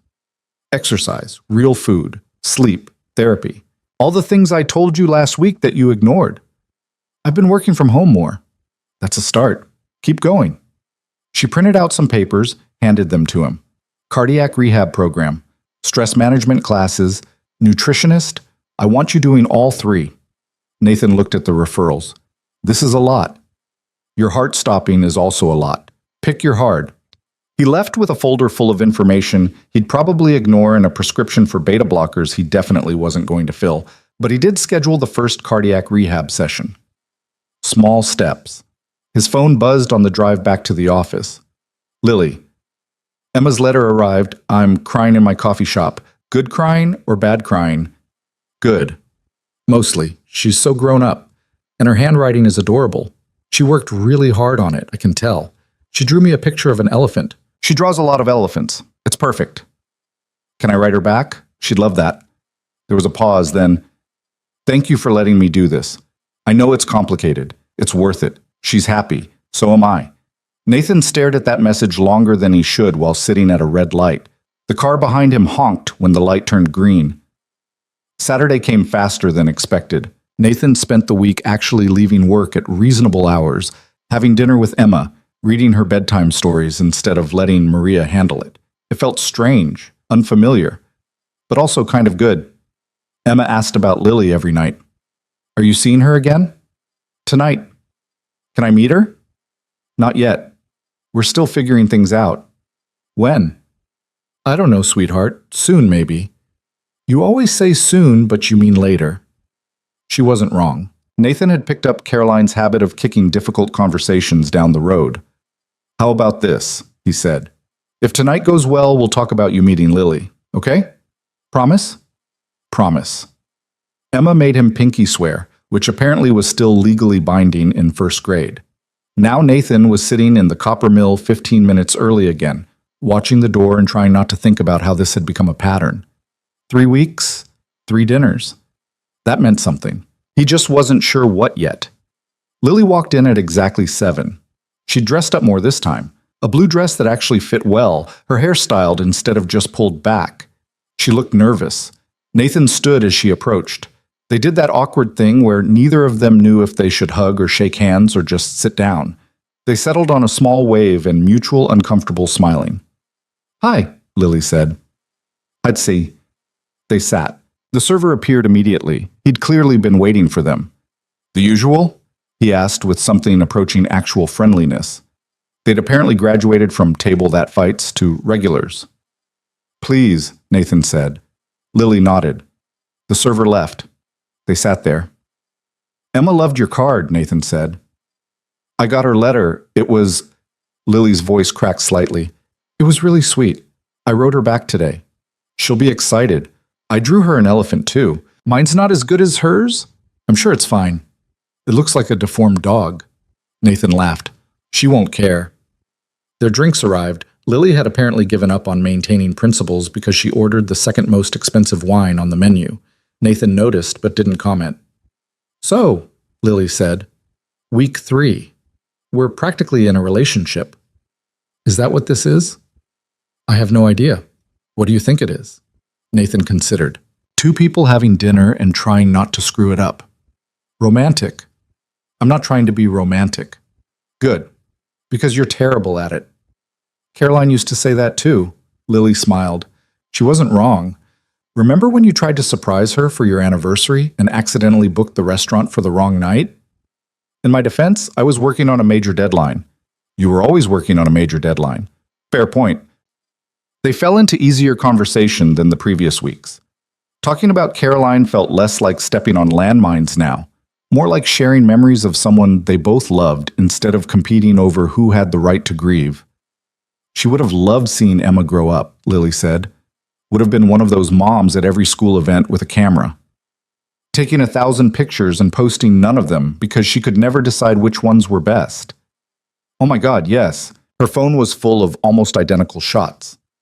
"I still have some of them. Couldn't bring myself to delete her photos." Lily's expression softened. "That's really sweet. Or pathetic. Hard to say." "It's sweet." They ordered food.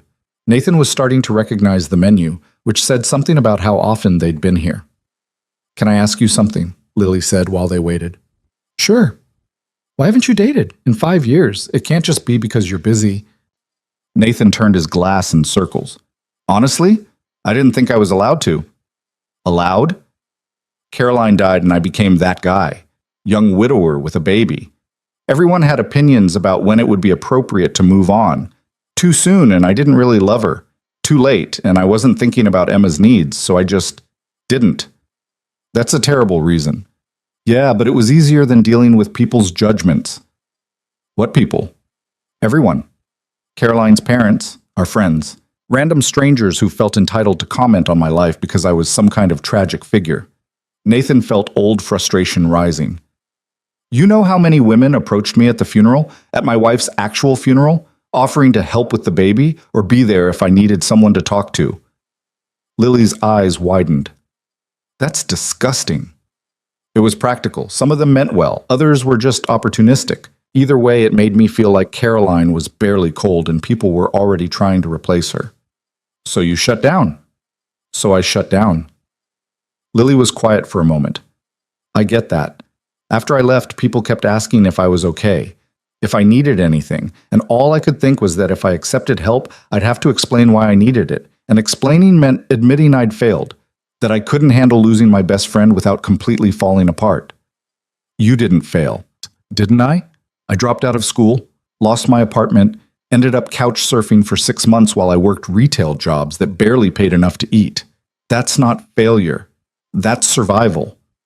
It didn't feel like survival. It felt like drowning in slow motion. Nathan reached across the table without thinking, covered her hand with his. "You made it through. That counts." Lily looked at their hands, didn't pull away. "So did you. Barely. Still counts." They sat like that for a moment. The contact felt significant, more intimate than anything they'd done in 3 weeks of dinners. Lily pulled back gently. "Sorry, that was... Don't apologize. I just don't want to make this weird. Little late for that." She laughed. "True." Their food arrived. They ate and talked about easier things.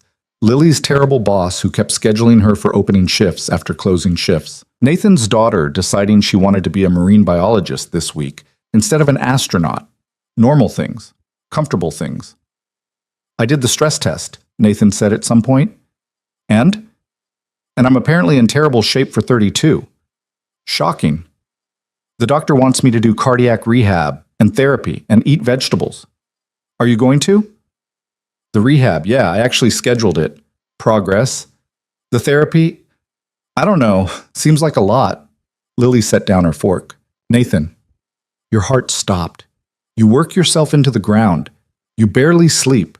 You're raising a kid alone while running a billion-dollar company. You need therapy. I'm fine. You're not fine. Neither am I. That's okay. But pretending we're fine doesn't make it true. Are you in therapy? I was. Had to stop when my insurance changed and I couldn't afford it anymore. But yeah, I was seeing someone for a year after everything. Did it help? Sometimes. When I actually showed up and didn't spend the whole hour lying about being okay. Lily smiled ruefully. Turns out therapy only works if you're honest. Sounds terrible. It is, but it's also kind of necessary if you want to be a functional human. Nathan considered this. He'd avoided therapy for 5 years using every excuse available. Too busy. Don't need it. Can handle it myself. But sitting here with Lily, who'd clearly done her own work and was still struggling, but at least struggling honestly, made him wonder if maybe he'd been wrong. I'll think about it, he said. That's more than you were willing to say last week. Yeah, I'm evolving. It's very slow. I'll take slow over never. They finished dinner. The server cleared their plates and brought coffee. Nathan noticed they'd been there for almost 2 hours. It felt like 20 minutes. Can I ask you something now? Nathan said. Fair's fair. Why did you agree to this? The first dinner, I get it. Marcus ambushed both of us. But you came back twice. Why? Lily traced the rim of her coffee cup. Honestly, I was lonely. Am lonely. And seeing you that first night, as awful as it was, reminded me that I used to have people. Used to be part of something bigger than just surviving day to day. That's depressing. It's true, though. I've spent 5 years keeping everyone at a distance because it was easier than risking getting hurt again. But easier isn't better. It's just emptier. So this is about not being lonely? Partially, but also... She looked up, met his eyes. Also, I missed you. Not romantic missed. I don't even know you well enough for that, but I missed having someone who understood. Who knew Caroline? Who gets what it's like to have this giant hole in your life that everyone expects you to just get over? Nathan felt that in his chest. Yeah, I get that. And maybe that's selfish, using you to feel less alone. But you're using me too, right? To feel something other than numb? Probably. So we're using each other. How healthy? Very. They both smiled at the absurdity. The server brought the check. Nathan paid. They walked out to the parking lot under a sky that was threatening rain. Want a ride? Nathan asked. If you're offering. They got in the car. Nathan started the engine but didn't pull out of the parking lot yet. Can I tell you something? He said. Sure. I'm scared I'm going to screw this up. Whatever this is, I'm going to work too much or say the wrong thing or push too hard and you're going to disappear again. Lily was quiet for a moment. I'm scared of the same thing. That I'll get overwhelmed or feel like I'm not good enough for your life or panic and run like I always do. So we're both scared, terrified. Great foundation for a friendship. The best. Nathan pulled out of the parking lot, started the familiar drive to Riverside. They were quiet for a while, but it felt comfortable, like they'd said the hard things and now could just exist. Halfway there, Lily spoke. Emma asked if she could meet me, didn't she? Nathan glanced over. How did you know? Because I asked the same thing in her letter, and you've been weird about it all night. I haven't been weird. You've been extra careful, like you're worried I'll bolt if you bring it up. She wasn't wrong. Yeah, Nathan admitted. She wants to meet you. I told her we'd talk about it if tonight went well. Did it go well? I think so. Did it? Yeah, it did. Lily was quiet for a beat. I want to meet her. But Nathan, what if she's disappointed? What if I'm not what she remembers? She barely remembers you. That's not the point. Then what is? The point is she deserves to have people in her life who care about her. And you do. Care about her. I don't know her. You knew her when she was a baby. You can know her now. Lily looked out the window. What if I screw it up? Then you screw it up. We all do. I screw up with her constantly. Nathan turned onto her street. But showing up is better than not showing up, even if it's messy. Is that your parenting philosophy?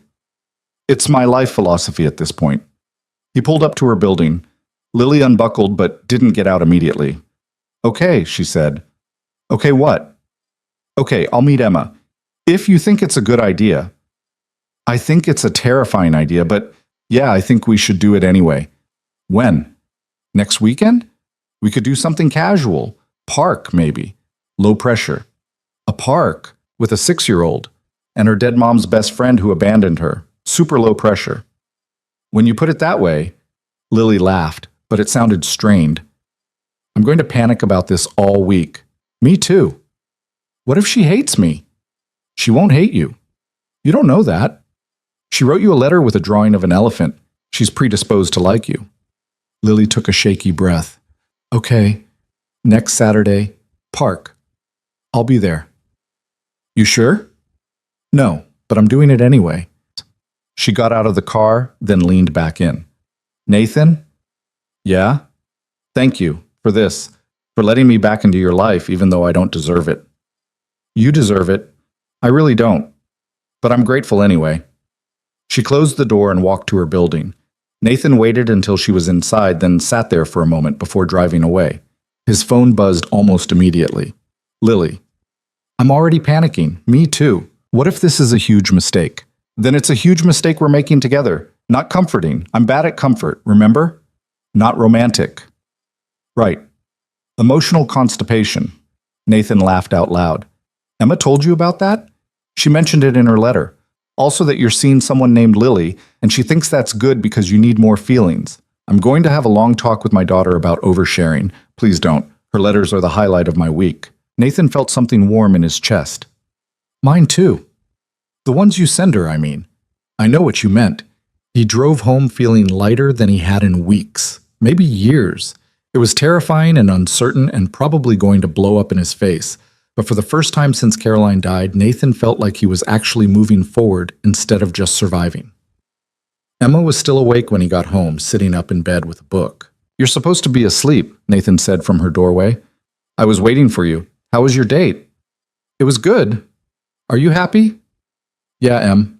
I think I am. Good, she yawned. Did you ask Lily about meeting me? I did. Emma sat up straighter, suddenly wide awake. What did she say? She said yes, next Saturday. We're going to the park. Really? Really? Emma's face lit up in a way Nathan hadn't seen in a long time. Can I bring my elephant, the stuffed one? If you want. I do, because she sent me the card with the elephant, and that means elephants are our thing. Sounds perfect. He tucked her in, kissed her forehead, turned off the light. At the door, Emma called out, Daddy? Yeah? I'm glad Lily came back. Nathan felt his throat tighten. Me too, sweetheart. Me too. He went to his own room, lay in bed staring at the ceiling, and thought about all the ways next Saturday could go wrong. Emma could be disappointed. Lily could panic and not show up. The whole thing could be awkward and terrible and traumatize everyone involved. But it could also be okay. Maybe even good. His phone buzzed one more time. Lily, still panicking, but also kind of excited. Is that weird? Not weird. I'm feeling the same way. Okay, good. I'm going to try to sleep now and not spiral. Good luck with that. You too. Nathan put his phone down and closed his eyes. For the first time in 5 years, he fell asleep thinking about the future instead of the past. And even though he was terrified, even though this whole thing could fall apart, he couldn't quite bring himself to regret it. His heart had stopped 2 weeks ago. Now it was beating for a reason. That had to mean something. Saturday morning arrived with the kind of anxious energy that made Nathan check his phone every 30 seconds while Emma changed her outfit for the 4th time. The blue one or the yellow one? She called from upstairs. Either one is fine, sweetheart. But which one is better? Nathan looked at Maria, who was trying not to laugh. A little help here? You're on your own, Mr. Cole. This is important girl business. Emma appeared at the top of the stairs in the yellow dress. This one makes me look more grown up. You look beautiful. That's not what I asked. She disappeared back into her room. Nathan's phone buzzed. Lily, I'm having a crisis. What do you bring to meet a 6-year-old? Flowers seem weird. Candy feels like I'm bribing her. A toy is too much pressure. He typed back, just bring yourself. She's more nervous than you are. Impossible. I've changed clothes 6 times. Emma's on number 4. You're winning. This isn't a competition. Everything's a competition if you're anxious enough. A pause, then, fair point. Still panicking, though. Me too. See you at the park in an hour. Emma came downstairs in the blue dress, carrying her stuffed elephant in a small bag with things she'd deemed essential for the outing. Nathan didn't ask what was in it. He'd learned that some mysteries were better left unsolved. Ready? He asked. Are you? No, but we're going anyway. Emma took his hand. It's okay to be nervous, Daddy. Maria says nervous just means you care about something. Maria says a lot of things. She's usually right, though. They drove to Riverside Park, which Nathan had chosen specifically because it was closer to Lily's apartment. Neutral territory, but on her side of the city. It felt important somehow. The park was busy for a Saturday morning, families everywhere, kids on playground equipment, dogs chasing tennis balls, normal people doing normal weekend things. Nathan found a parking spot and sat there for a moment, hands on the wheel. What if she doesn't come? Emma asked quietly. She'll come. But what if she doesn't? Nathan turned to look at his daughter. Then we'll have a nice day at the park, just the 2 of us, okay? Emma nodded, but she looked worried. She clutched her elephant tighter. They got out of the car and walked toward the playground. Nathan kept scanning the area, looking for Lily, trying not to seem too obvious about it. His phone buzzed. Lily, I'm here. By the big oak tree near the swings, wearing a green jacket and actively dying of anxiety. Nathan looked over and spotted her. She was standing exactly where she said, hands in her pockets, looking like she might bolt at any second. There she is, he told Emma. Emma grabbed his hand tighter. I'm scared. Me too. What if she doesn't like me? She already likes you. She's been writing you letters. But what if she only likes letter me? What if real me is disappointing? Nathan knelt down to Emma's level. You are not disappointing. You are smart and funny and kind. And if Lily can't see that, then that's her problem, not yours, okay? Emma nodded, but she didn't look convinced. They walked over. Lily saw them coming, and her expression cycled through about 17 different emotions in 3 seconds. She looked terrified. Hi, Nathan said when they reached her. Hi. Lily's voice was tight. She looked down at Emma. Hi, Emma. Emma pressed against Nathan's leg, suddenly shy. She mumbled something that might have been hello. This was already awkward. Should we walk? Nathan suggested. Maybe get ice cream or something? Ice cream sounds good, Lily said, clearly grateful for a plan. They started walking along the path that wound through the park. Emma stayed glued to Nathan's side, not saying anything. Lily walked on his other side, also quiet. This was going great. So, Nathan tried. Emma, do you want to tell Lily about your elephant? Emma held up the stuffed animal slightly. His name is Peanut. That's a great name, Lily said. I got him when I was 3. He looks very well loved. Emma nodded. Silence. Nathan was starting to sweat despite the cool morning air. This was worse than board meetings. At least in board meetings, people were obligated to talk. I brought you something, Lily said suddenly. She pulled a small package from her jacket pocket, wrapped in tissue paper. It's not much. I just saw it and thought of you. Emma looked at Nathan. He nodded. She carefully took the package and unwrapped it. Inside was a small clay elephant, hand-painted in bright colors. It fit perfectly in Emma's palm. I made it, Lily said. Well, I painted it at one of those ceramic places. It's probably not very good. I'm not artistic, but you said you liked elephants, so... Emma stared at the little elephant. Then she looked up at Lily with those serious eyes. It's perfect, she said quietly. Lily's expression crumpled slightly. Yeah? Yeah. Thank you. You're welcome. Something in the atmosphere shifted. Not dramatically, but enough. Emma still held Nathan's hand, but she wasn't pressing against him quite so hard anymore. They reached the ice cream truck parked near the playground. Nathan bought them all cones. Chocolate for Emma, vanilla for himself, strawberry for Lily. They sat at a picnic table and ate in slightly less awkward silence. Your dad tells me you want to learn guitar, Lily said after a minute. Emma perked up. Yeah, I decided piano was too hard. Guitar's pretty hard too. I know, but it looks cooler. Lily smiled. That's fair. I tried to learn guitar once, gave up after 2 weeks because my fingers hurt too much. Really? Really? I was terrible at it. Emma seemed to consider this. Daddy says you were in law school. I was. I didn't finish, though. Why not? Nathan tensed, but Lily handled it smoothly. Life got complicated. Sometimes that happens. Oh. Emma licked her ice cream. Are you sad about it? Sometimes, but I'm okay now. Good. They finished their ice cream. Emma asked if she could go play on the swings. Nathan said yes, and they walked over to the playground area. Emma ran ahead, already spotting other kids to play with. Nathan and Lily sat on a bench watching her. That wasn't as terrible as I thought it would be, Lily said. The bar was pretty low. Still, she doesn't hate me. Told you she wouldn't. Lily watched Emma climb onto the swing set. She looks so much like Caroline, the way she tilts her head when she's thinking. The serious expression. Yeah. Does it hurt seeing Caroline in her? Nathan thought about it. Used to. Now it's more bittersweet, like Caroline's still here in pieces. That's a nice way to look at it. They sat in comfortable silence for a while. Emma was swinging high, laughing with a girl around her age. She looked happy, carefree in the way kids could be when they weren't worried about their dad's heart, or dead moms, or complicated adult emotions. Can I ask you something? Lily said. Sure. What happens after this? We've been doing these dinners, and now this, and I keep waiting for you to tell me what you want from me. Nathan turned to look at her. What do you mean? I mean, are we friends? Are we dating? Are we two people who shared trauma and are using each other as emotional support animals?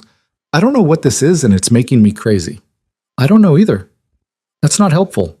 I know. Nathan ran his hand through his hair.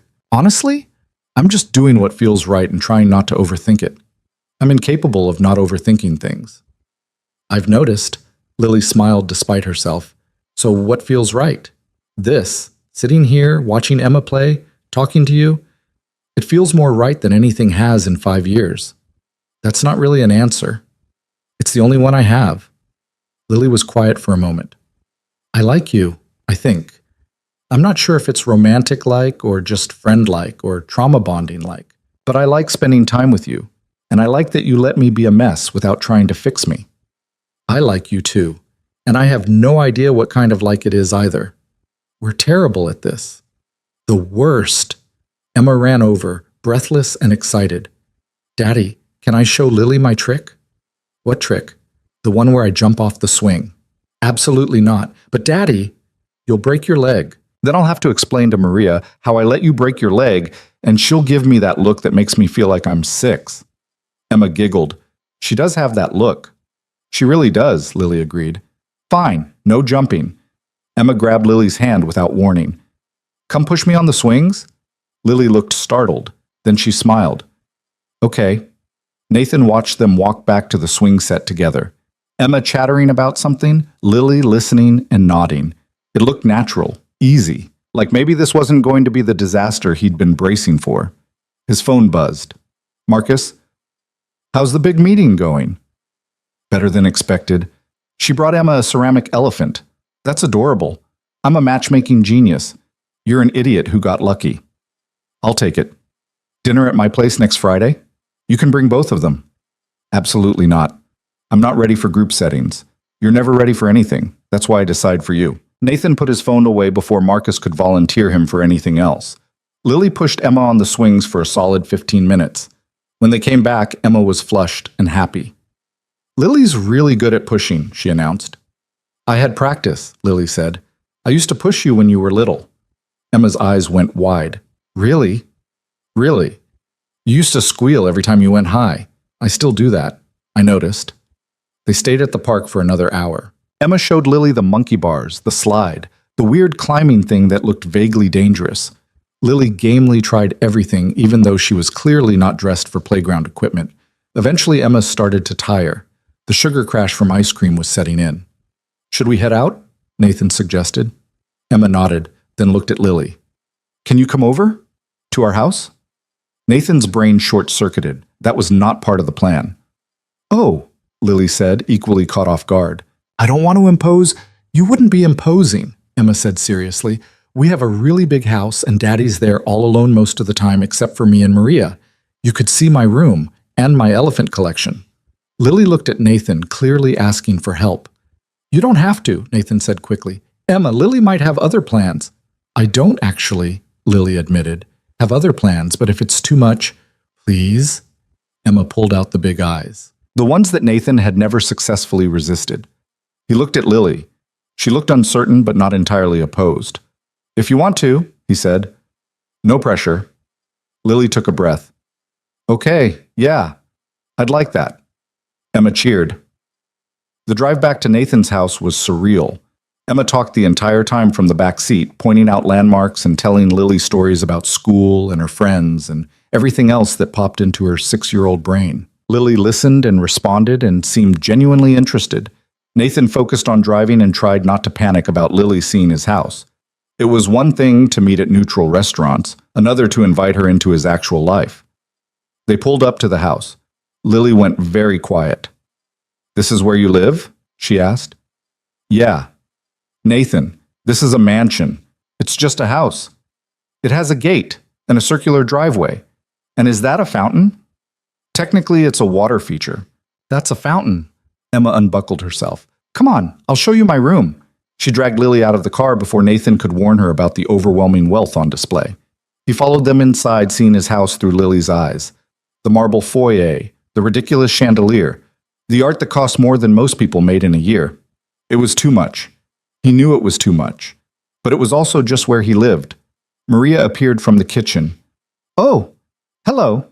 Maria, this is Lily, Nathan said. Lily, this is Maria, our nanny. The one who told Emma I'm emotionally constipated, he added under his breath. Lily tried not to laugh. Maria extended her hand with a warm smile. Lovely to meet you properly. Emma's been talking about you all week. All good things, I hope. Mostly confusion about whether you're Daddy's girlfriend, Maria said cheerfully. Maria, Nathan started. What? She has. It's natural curiosity. Lily looked amused. I like her. Everyone does. She's shameless. Maria beamed. I'll make some coffee. You two look like you need it. She disappeared back into the kitchen. Emma grabbed Lily's hand again. My room is upstairs. Come on. Nathan followed them up. Emma's room was an explosion of color and personality. Artwork on the walls, books everywhere, the abandoned keyboard in one corner, and a small guitar that Nathan had bought her last week in the other. This is Peanut's family, Emma said, showing Lily an entire shelf of elephant figurines and stuffed animals. This one's from Mommy. She got it before I was born. Lily picked up the elephant carefully. It was worn, well-loved, obviously old. Your mom bought this? Daddy says she saw it in a store and knew she had to get it for me, even though I wasn't born yet. That sounds like something she'd do. Lily's voice was soft. She was always buying things for people she loved. Do you miss her? The question was so direct, so innocent. Lily looked at Emma with shiny eyes. Every day? Me too, even though I don't really remember her that well. That's okay. I remember her enough for both of us, and your dad does too. Emma seemed satisfied with this. She showed Lily the rest of her room, narrating every important detail. The rock collection, the art supplies, the closet full of dress-up clothes. Nathan leaned against the door frame, watching. This should feel weird. Lily and Emma's room, talking about Caroline being part of their life. But it didn't. It felt right in a way he couldn't quite explain. Maria appeared with coffee. Kitchen's too formal. I put it in the living room. They migrated downstairs. The living room was less ostentatious than the foyer, comfortable furniture, actual signs of life. Emma immediately pulled out her guitar. I'm going to play you my song, she announced. You learned a whole song already? Lily asked. Well, 3 chords, but my teacher says that's enough for lots of songs. She proceeded to play something that was technically 3 chords, but not technically a song. Lily applauded anyway. That was great. I'm still learning. You're doing amazing, Emma beamed. Then she yawned. Someone's tired, Nathan observed. I'm not tired. You just yawned. That was a bored yawn, not a tired yawn. Those are the same yawn. Emma was definitely fading. The park, the ice cream, the excitement, it was all catching up with her. Why don't you go rest for a bit, Nathan suggested. Lily and I will be here. But what if Lily leaves? I won't leave without saying goodbye, Lily promised. I learned that lesson. Emma considered this. Okay, but just for a little bit. She went upstairs. They heard her bedroom door close. Nathan and Lily sat on opposite ends of the couch with their coffee. The house was quiet except for the distant sound of Maria doing something in the kitchen. Your house is insane, Lily said. I know. I knew you were rich, but this is... She gestured around. This is a different level. It's too much. I bought it thinking Emma needed space to grow, but really it's just empty most of the time. Seems lonely. It is. Lily looked at him over her coffee mug. Thank you for today, for letting me meet Emma, for bringing me here. I know it wasn't easy. Thank you for coming, for not running away. I thought about it several times. I know, I could tell. She smiled. Am I that obvious? You get this look, like you're calculating the nearest exit. I do that. Lily set down her mug. But I'm glad I stayed. Emma's wonderful. You're doing a good job with her. I'm doing an adequate job at best. Stop that. You're there. You care. You're trying. That's more than a lot of kids get. Nathan wanted to argue, but the look on her face said she knew what she was talking about. Her own childhood hadn't been easy. He remembered Caroline mentioning it once or twice. Something about a father who left and a mother who checked out emotionally. What happens now? Nathan asked. You already asked me that at the park. You didn't really answer. Because I don't know. Lily tucked her feet under her. I like this. Being here, knowing Emma, spending time with you, but I'm also terrified of what it means. Why? Because I'm not part of your world, Nathan. This house, your life, your success. I don't fit into any of it. You fit into the parts that matter. Like what?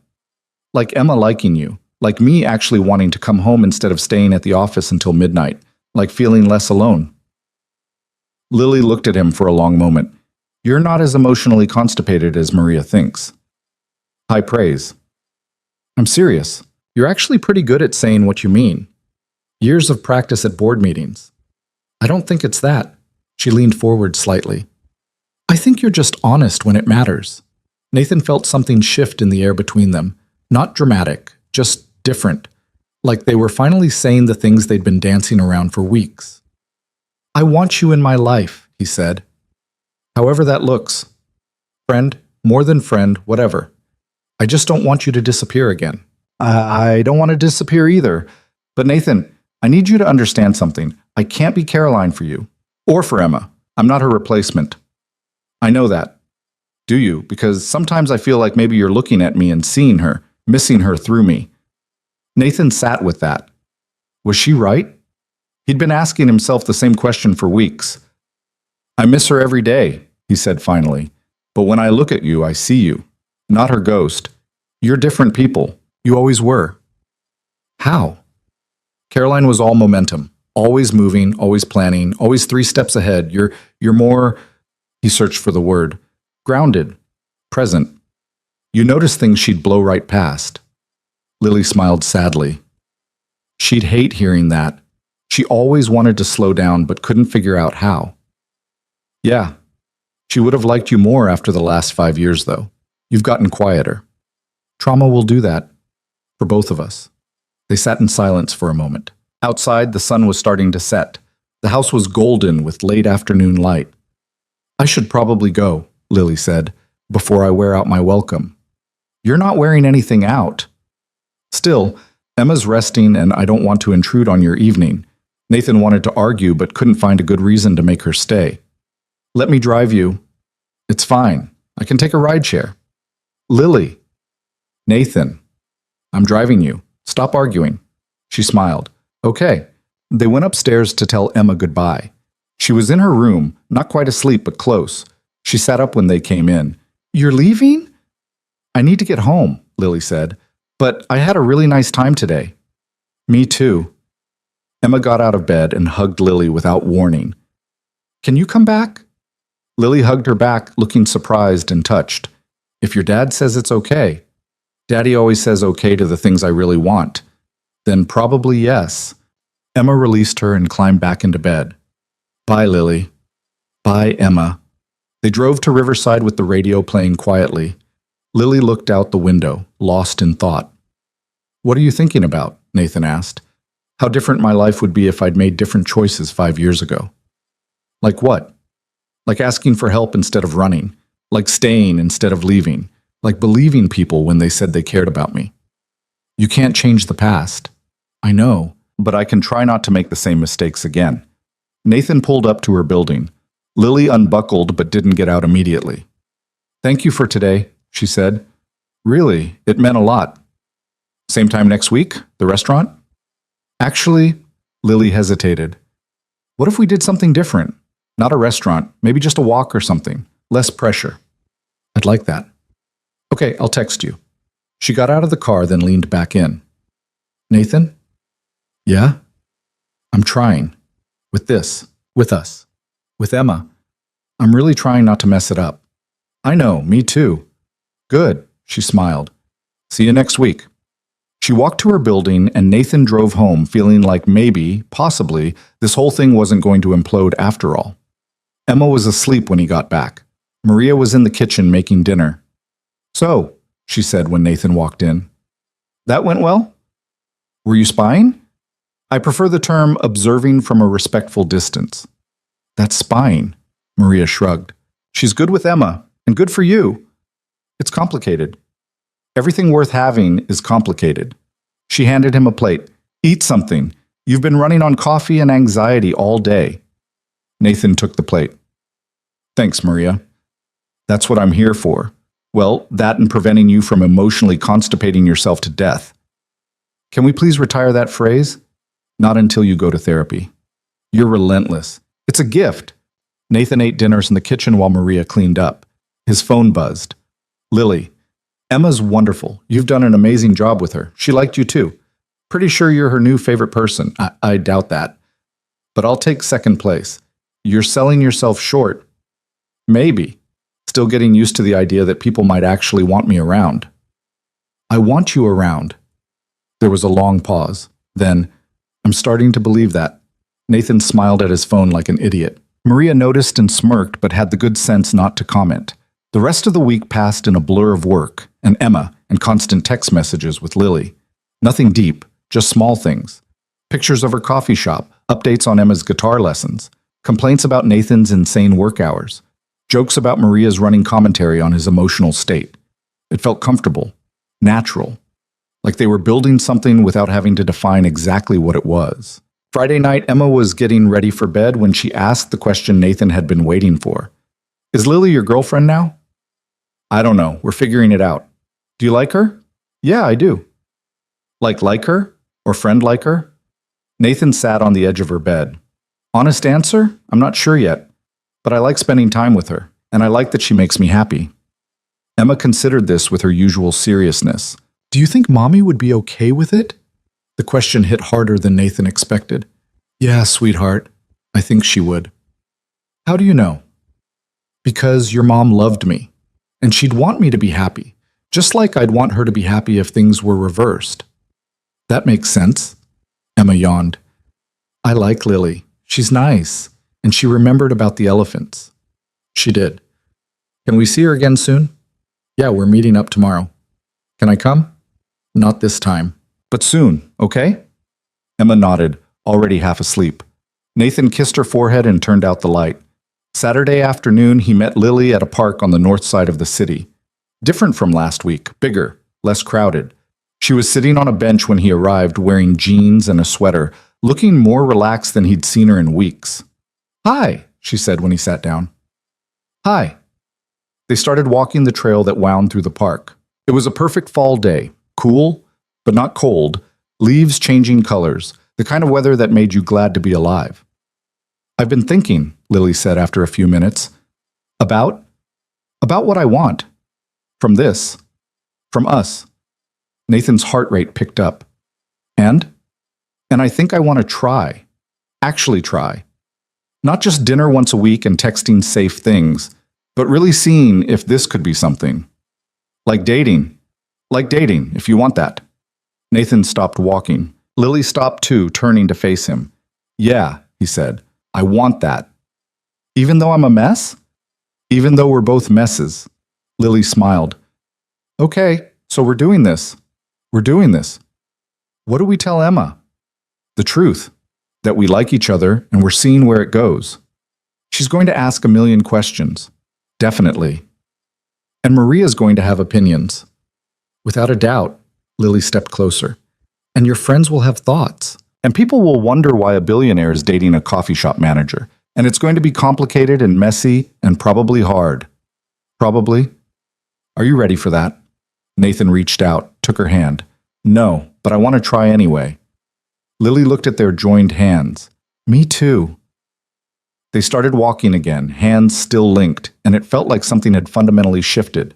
Like they'd finally stopped fighting against whatever this was and decided to let it happen. Can I ask you something? Nathan said. Sure. What made you decide to try this? Lily was quiet for a moment. Emma. And watching you with her, and realizing that you're not just successful or rich or any of that surface stuff. You're a good person who's trying really hard to do right by the people you love. And I thought, maybe I could be one of those people. Maybe I could let myself be loved instead of running away from it. That's a lot of pressure. You already said that, at the restaurant. It's still true. I know. But I think maybe you're worth the pressure, and maybe I am too. Nathan squeezed her hand. You definitely are. They walked until the sun started setting, talking about everything and nothing. The future felt less terrifying than it had in years. Still uncertain, still complicated, but possible in a way it hadn't been before. When Nathan dropped Lily off at her apartment, she kissed him on the cheek before getting out of the car. See you next week, she said. Looking forward to it. Me too. She walked to her building, turned to wave before going inside. Nathan sat there for a moment, touching his cheek where she'd kissed him, feeling something that might have been hope. His heart had stopped 3 weeks ago. Now it was beating steady and strong. For Emma. For Lily. For the life he was finally letting himself build instead of just survive. It wasn't perfect. It wasn't easy. But it was real. And after 5 years of going through the motions, real was exactly what he needed. 3 months changed everything and nothing at all. Nathan still worked too much, though he'd cut back to 50-hour weeks instead of 70. Emma still changed her mind about her interests every other Tuesday. Maria still offered unsolicited commentary on everyone's emotional state. And Lily still showed up to their dates in thrift store clothes that she refused to let Nathan replace. But the house felt less empty now. The silence less oppressive. The future less like something to survive and more like something to actually live. Lily had dinner with them twice a week. Sometimes at the house, sometimes at cheap restaurants she insisted on choosing because not everywhere needs to have cloth napkins, Nathan. Emma adored her. Maria approved, which carried more weight than Nathan wanted to admit. And slowly, carefully, they were building something that felt real. It wasn't perfect. Nothing ever was. You're doing it again, Lily said one Tuesday evening. They were in Nathan's kitchen, his actual kitchen, not a restaurant, while Emma did homework at the table and Maria pretended not to eavesdrop from the living room. Doing what? That thing where you check your phone every 3 minutes like the company will implode if you're not watching. Nathan looked down at his phone, caught. I'm just being a workaholic. I know. Lily took the phone from his hand and set it on the counter. Dinner first. Crisis management later. What if it's actually a crisis? Then James will handle it. That's literally his job.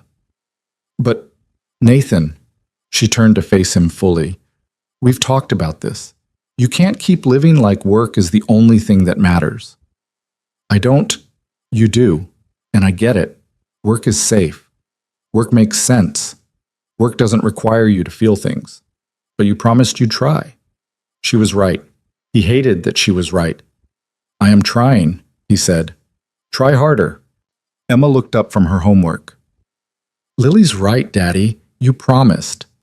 You're supposed to be on my side. I'm on the side of you not dying from a heart attack.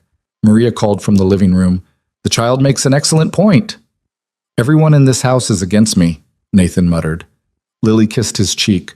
We're for you, not against you. There's a difference.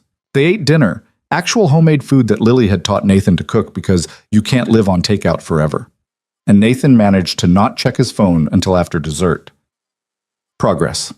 Later, after Emma went to bed and Maria retreated to her room, Nathan and Lily sat in the living room with wine. Well, Lily had wine. Nathan had switched to water after his cardiologist had made pointed comments about alcohol consumption. "How's the therapy going?" Lily asked. Nathan had started sessions 2 months ago, after Lily had basically dragged him to the first appointment. He'd been skeptical, resistant, convinced it was a waste of time. He'd been wrong. "It's fine," he said. "That's not an answer. It's helpful sometimes, when I actually talk instead of deflecting." "Which is how often?" "Getting better." Lily smiled. "I'm proud of you." "For what? Going to therapy? That's basic adulting." "For trying to be better." "That's not basic. That's hard." Nathan looked at her, really looked. She'd changed too over the last 3 months.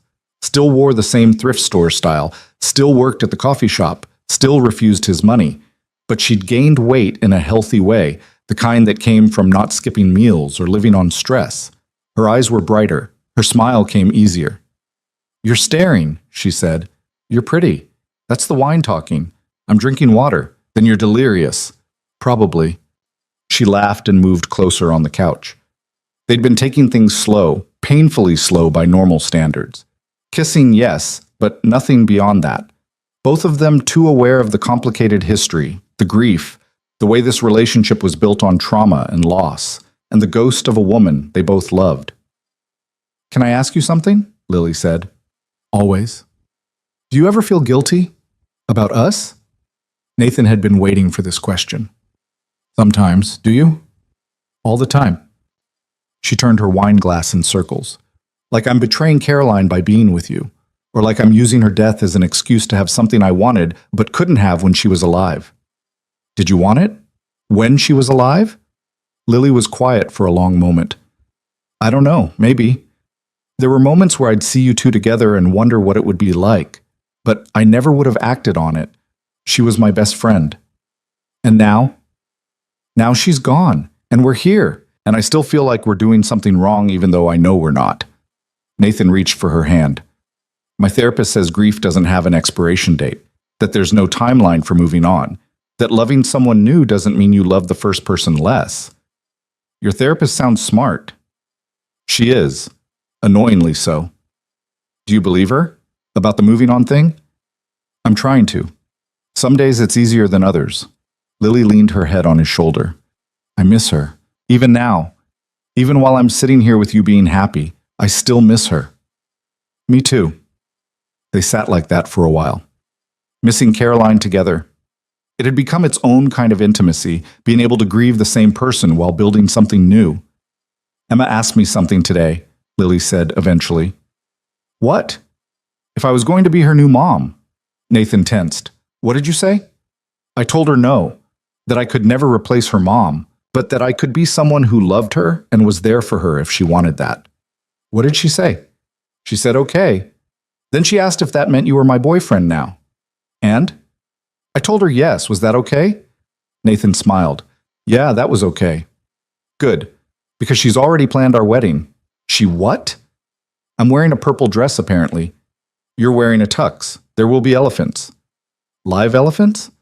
She wasn't specific on that point. Nathan laughed. "Of course she's planning our wedding. She's been planning everything else in my life. She's a born manager. Wonder where she gets that." "Definitely Caroline. I'm terrible at managing anything that isn't work." Lily sat up to look at him. "You're managing this pretty well." "This?" "Us. Emma. Your life. You're doing better than you think." "I'm still a mess." "We all are. But you're a mess who's trying. That counts." Nathan kissed her then, soft and slow and full of all the things he didn't know how to say. She kissed him back, her hand coming up to cup his face. When they pulled apart, she was smiling. "What?" he asked. "Just thinking about how 3 months ago I thought I'd never see you again. And now you're here. We're here. It's weird." "Good weird or bad weird?" "Good weird. Definitely good weird." The weeks rolled on. Summer arrived, bringing heat and Emma's school break and logistics that required actual planning. Nathan took 2 weeks off, actual time off, not working from home while pretending to be on vacation, and they rented a house at the beach. All of them. Nathan, Emma, Lily, and even Maria, who Nathan had insisted come along because someone needs to make sure I don't turn this into a working vacation.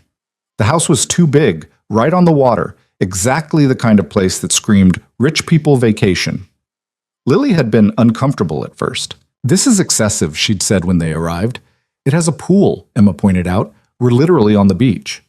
"Beach pool and ocean pool are different things." "That doesn't make sense." Emma had shrugged. "It doesn't have to make sense. It's vacation."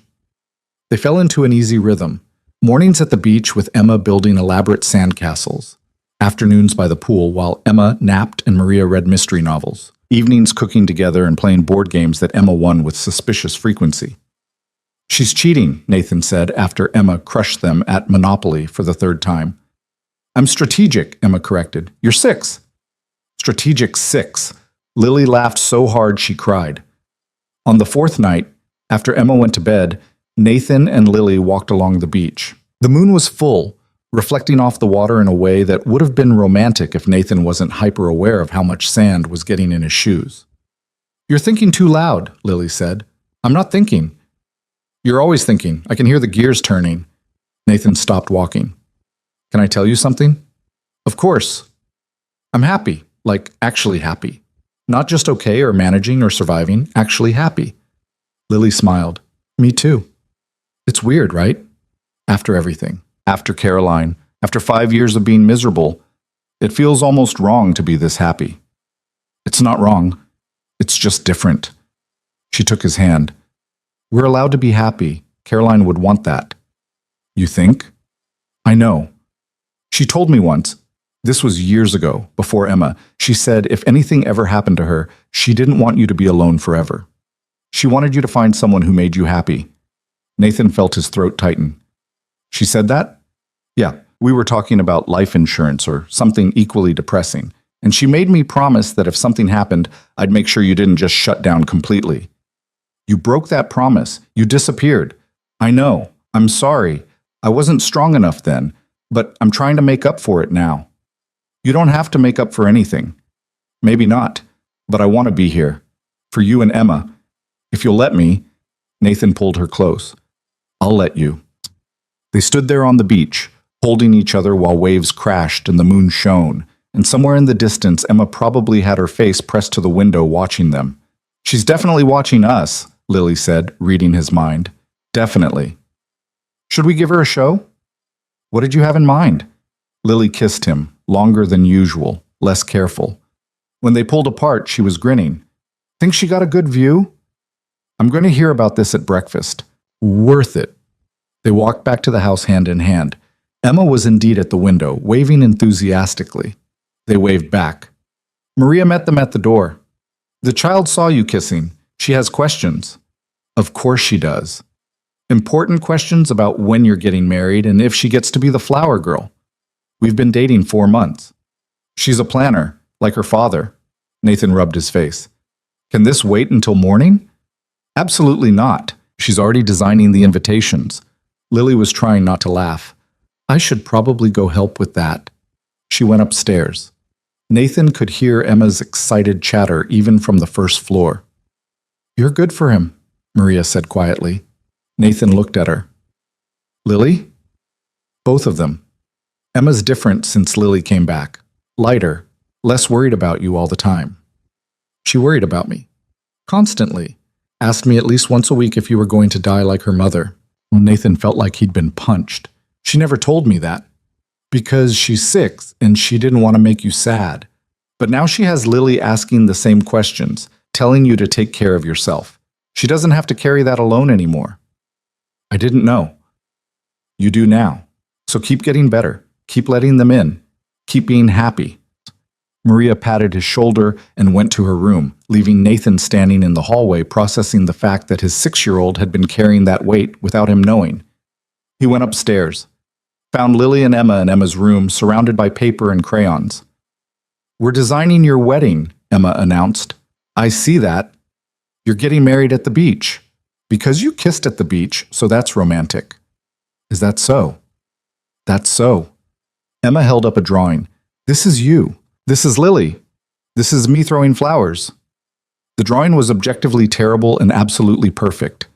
"What do you think?" Lily asked, eyes shining with barely suppressed laughter. "I think we're getting married at the beach, apparently." Oh, good. I was worried I'd have a say in this. Emma continued planning, unbothered by the fact that no one had actually proposed. Nathan sat on the floor next to Lily and watched his daughter design their future with total confidence that it would happen exactly as she imagined. You okay? Lily whispered. Yeah, just thinking about how different everything is now. Good different? The best different. Later, after Emma finally fell asleep, still clutching her wedding plans, Nathan and Lily sat on the deck overlooking the ocean. She's going to be disappointed when we don't actually get married next month, Lily said. Who says we're not? Lily turned to look at him. Nathan, I'm kidding, mostly, but for the record, I would marry you. Not next month, but someday. We've been dating 4 months. I know, that's why I said someday, not tomorrow. Lily was quiet for a long moment. You're serious? Yeah, I am. Is that crazy? Probably, but I think I'd say yes. Someday. Nathan felt something settle in his chest. Not pressure, not anxiety, just certainty. Good to know, no.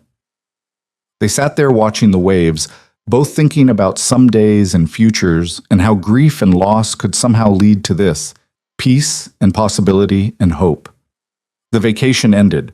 They went back to real life, work and school, and the regular routines. But something had shifted.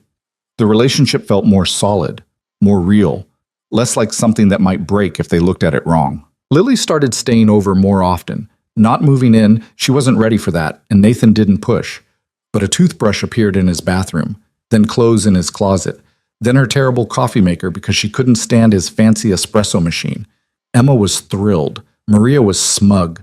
Marcus claimed full credit despite having nearly ruined everything. You're welcome, he said at dinner one night. He said at Buoscat. He'd finally worn Nathan down into accepting a double date. Marcus and his wife, Nathan and Lily. You ambushed us, Nathan said. I strategically arranged a meeting. You didn't tell either of us who we were meeting. Details. Lily was laughing. Honestly, if you had told me, I would have run. See, my way worked.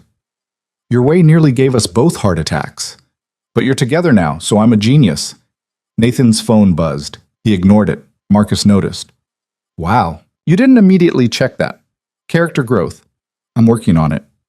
He's in therapy now, Lily said proudly. And cardiac rehab, Nathan added. And I see a nutritionist. Look at you, being responsible. Marcus raised his glass. To Nathan finally getting his life together. To Lily putting up with him while he does, Marcus's wife added. They drank to that. 6 months became 8. 8 became 10. The seasons changed. Emma turned 7. Lily got promoted at the coffee shop. Actual manager now, not just supervisor. Nathan cut back to 40-hour weeks and the company didn't implode. His therapist said he was making real progress. His cardiologist said his heart was healthier than it had been in years. Emma said he smiled more now. They were all probably right.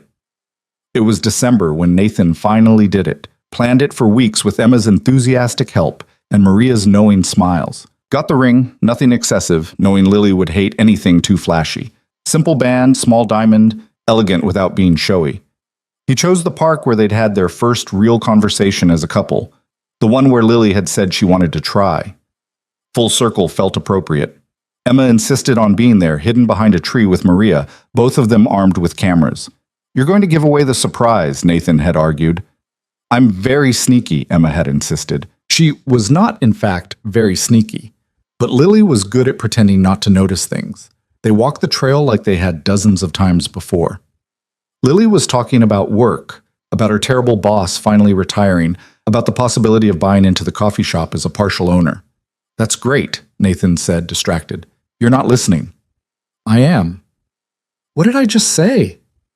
Something about coffee? Lily stopped walking. Okay, what's going on? You've been weird all day. I'm not weird. You're definitely weird. Did something happen at work? No. With Emma? No. Then what? Nathan knelt down.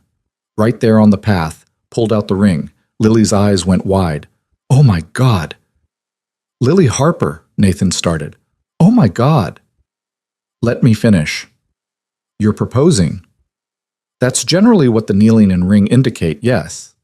But we've only been dating. 10 months, I know. Which is why if you want to say no, that's fine. We can wait. But I wanted you to know that I'm sure about you, about us, about wanting to build a life together. Lily was staring at him. Nathan, you've changed everything, made my life better, made Emma's life better, made me want to be better. And I know I'm still a work in progress. I still work too much sometimes. I'm still emotionally constipated, according to Maria. But I'm trying, and I want to keep trying with you. Nathan, and I know you're scared, that you think you don't fit into my world, but you do. You fit perfectly, right here. He pressed his hand to his chest. With Emma and me and this life we're building. So if you're ready, if you want this too, then marry me. And if you're not ready, then just know that I'll wait, however long it takes. Lily was crying. You practiced that. Emma helped. It was really good. So is that a yes? You didn't let me talk. Sorry. Okay, your turn. Lily wiped her eyes, laughing and crying at the same time. You're an idiot. I'm aware. A sweet idiot, but still an idiot. She knelt down so they were eye level. I'm terrified. Of this. Of us. Of screwing it up. Me too. But I love you. I love Emma. I love this life we're building, even though it terrifies me. So yes. Obviously yes. Nathan slid the ring onto her finger. It fit perfectly. Behind the tree, Emma was definitely not being sneaky, squealing loud enough to scare birds. Lily laughed. She's been here the whole time, hasn't she? Since we arrived. Of course she has. Emma ran out from behind the tree, Maria following at a more dignified pace. Emma launched herself at both of them, hugging them while they were still kneeling on the ground. You said yes. I knew you'd say yes. Did you now? Lily asked. Obviously, because you love Daddy and Daddy loves you and I love both of you, so it's perfect. That's some sound logic, Maria observed. They stood up, all of them, and Emma insisted on seeing the ring approximately 40 times. It's pretty, but not too pretty, she decided. Very Lily. Thank you? That's a compliment. I'll take it. They walked back to the car, Emma between them, holding both their hands. Maria walked behind, taking pictures that Nathan knew would end up in frames all over the house. When's the wedding? Emma asked. We just got engaged 5 minutes ago, Nathan said. So, next month? Probably not. 3 months? Emma, 6 months max. I'm not waiting longer than that, Lily laughed. 6 months might actually work. Nathan looked at her. Really? Why wait? We've already done the hard part, figuring out if we work. We do. 6 months it is then, Emma cheered. I'm telling everyone. She ran ahead to the car. Maria followed, shaking her head fondly. Nathan and Lily walked slower, hands linked. You know this is crazy, right? Lily said. Completely insane. Your friends are going to have opinions. Let them. People will talk about the timing, about Caroline, about everything. I don't care. Lily stopped walking. Really? You don't care? I care about you and Emma and building a life that makes us happy. Everything else is just noise. She kissed him then, soft and sweet and full of promise. I love you, she said. I love you too. They got in the car. Emma was already on the phone with someone, probably Marcus, who was going to be absolutely insufferable about this. The drive home was loud and chaotic and perfect. Emma narrating their entire wedding in detail, Maria offering commentary. Lily laughing at all of it. Nathan drove and felt his heart beating steady and strong. Not stopping, not struggling, just beating the way it was supposed to. The wedding happened 6 months later, almost to the day. Small ceremony, close friends and family only. At the beach, like Emma had demanded. No elephants, but there were elephant decorations everywhere. Emma was the flower girl, wearing purple as dictated by her original plans. Maria cried, which she claimed was allergies. Marcus gave a speech that was only slightly embarrassing. Nathan stood at the altar watching Lily walk toward him and thought about the night his heart had stopped. How terrified he'd been. How certain that his life was ending. He'd been wrong. It wasn't ending. It was just beginning. Lily reached him, took his hands. She was wearing the purple dress Emma had picked out, ridiculous and beautiful and so perfectly her. Hi, she whispered. Hi. Ready for this? Terrified. You? Same. Let's do it anyway. They said their vows. Simple, honest things about love and partnership and choosing each other every day. About honoring Caroline's memory while building something new. About being there for Emma, together. When the officiant said Nathan could kiss his bride, Emma cheered so loud half the guests jumped. The reception was exactly as chaotic as expected. Emma danced with everyone. Maria got tipsy and told embarrassing stories. Marcus claimed full credit for everything. Late in the evening, Nathan and Lily snuck away from the party, walked down to the beach where the moon reflected off the water. We did it, Lily said. We did. I'm married to a billionaire. That's weird. I'm married to someone who still insists on buying thrift store clothes. That's equally weird. Balance. Something like that. They stood there holding each other, listening to waves and distant music from the reception. Thank you, Nathan said. For what? For coming back? For staying? For saying yes? Thank you for asking, for being patient, for loving me even when I was a mess. We were both messes. We still are, just together now. That's the best kind of mess, Lily laughed. I love you. I love you too. Back at the reception, Emma was probably looking for them. Maria was definitely making knowing comments. The party would go on without them for a few more minutes, but right now, right here, it was just them. The ocean, the moonlight, and the future stretching out ahead, uncertain, complicated, beautiful. Nathan's heart beat steady in his chest, strong and sure. Not stopping, not failing, just beating. For Lily, for Emma, for the life they'd built from grief and loss and the unexpected grace of second chances. It wasn't the life he'd planned. It wasn't the one he'd imagined 5 years ago when Caroline died and everything fell apart. But it was good, real, worth living for. And for the first time in a long time, that was enough. More than enough. It was everything.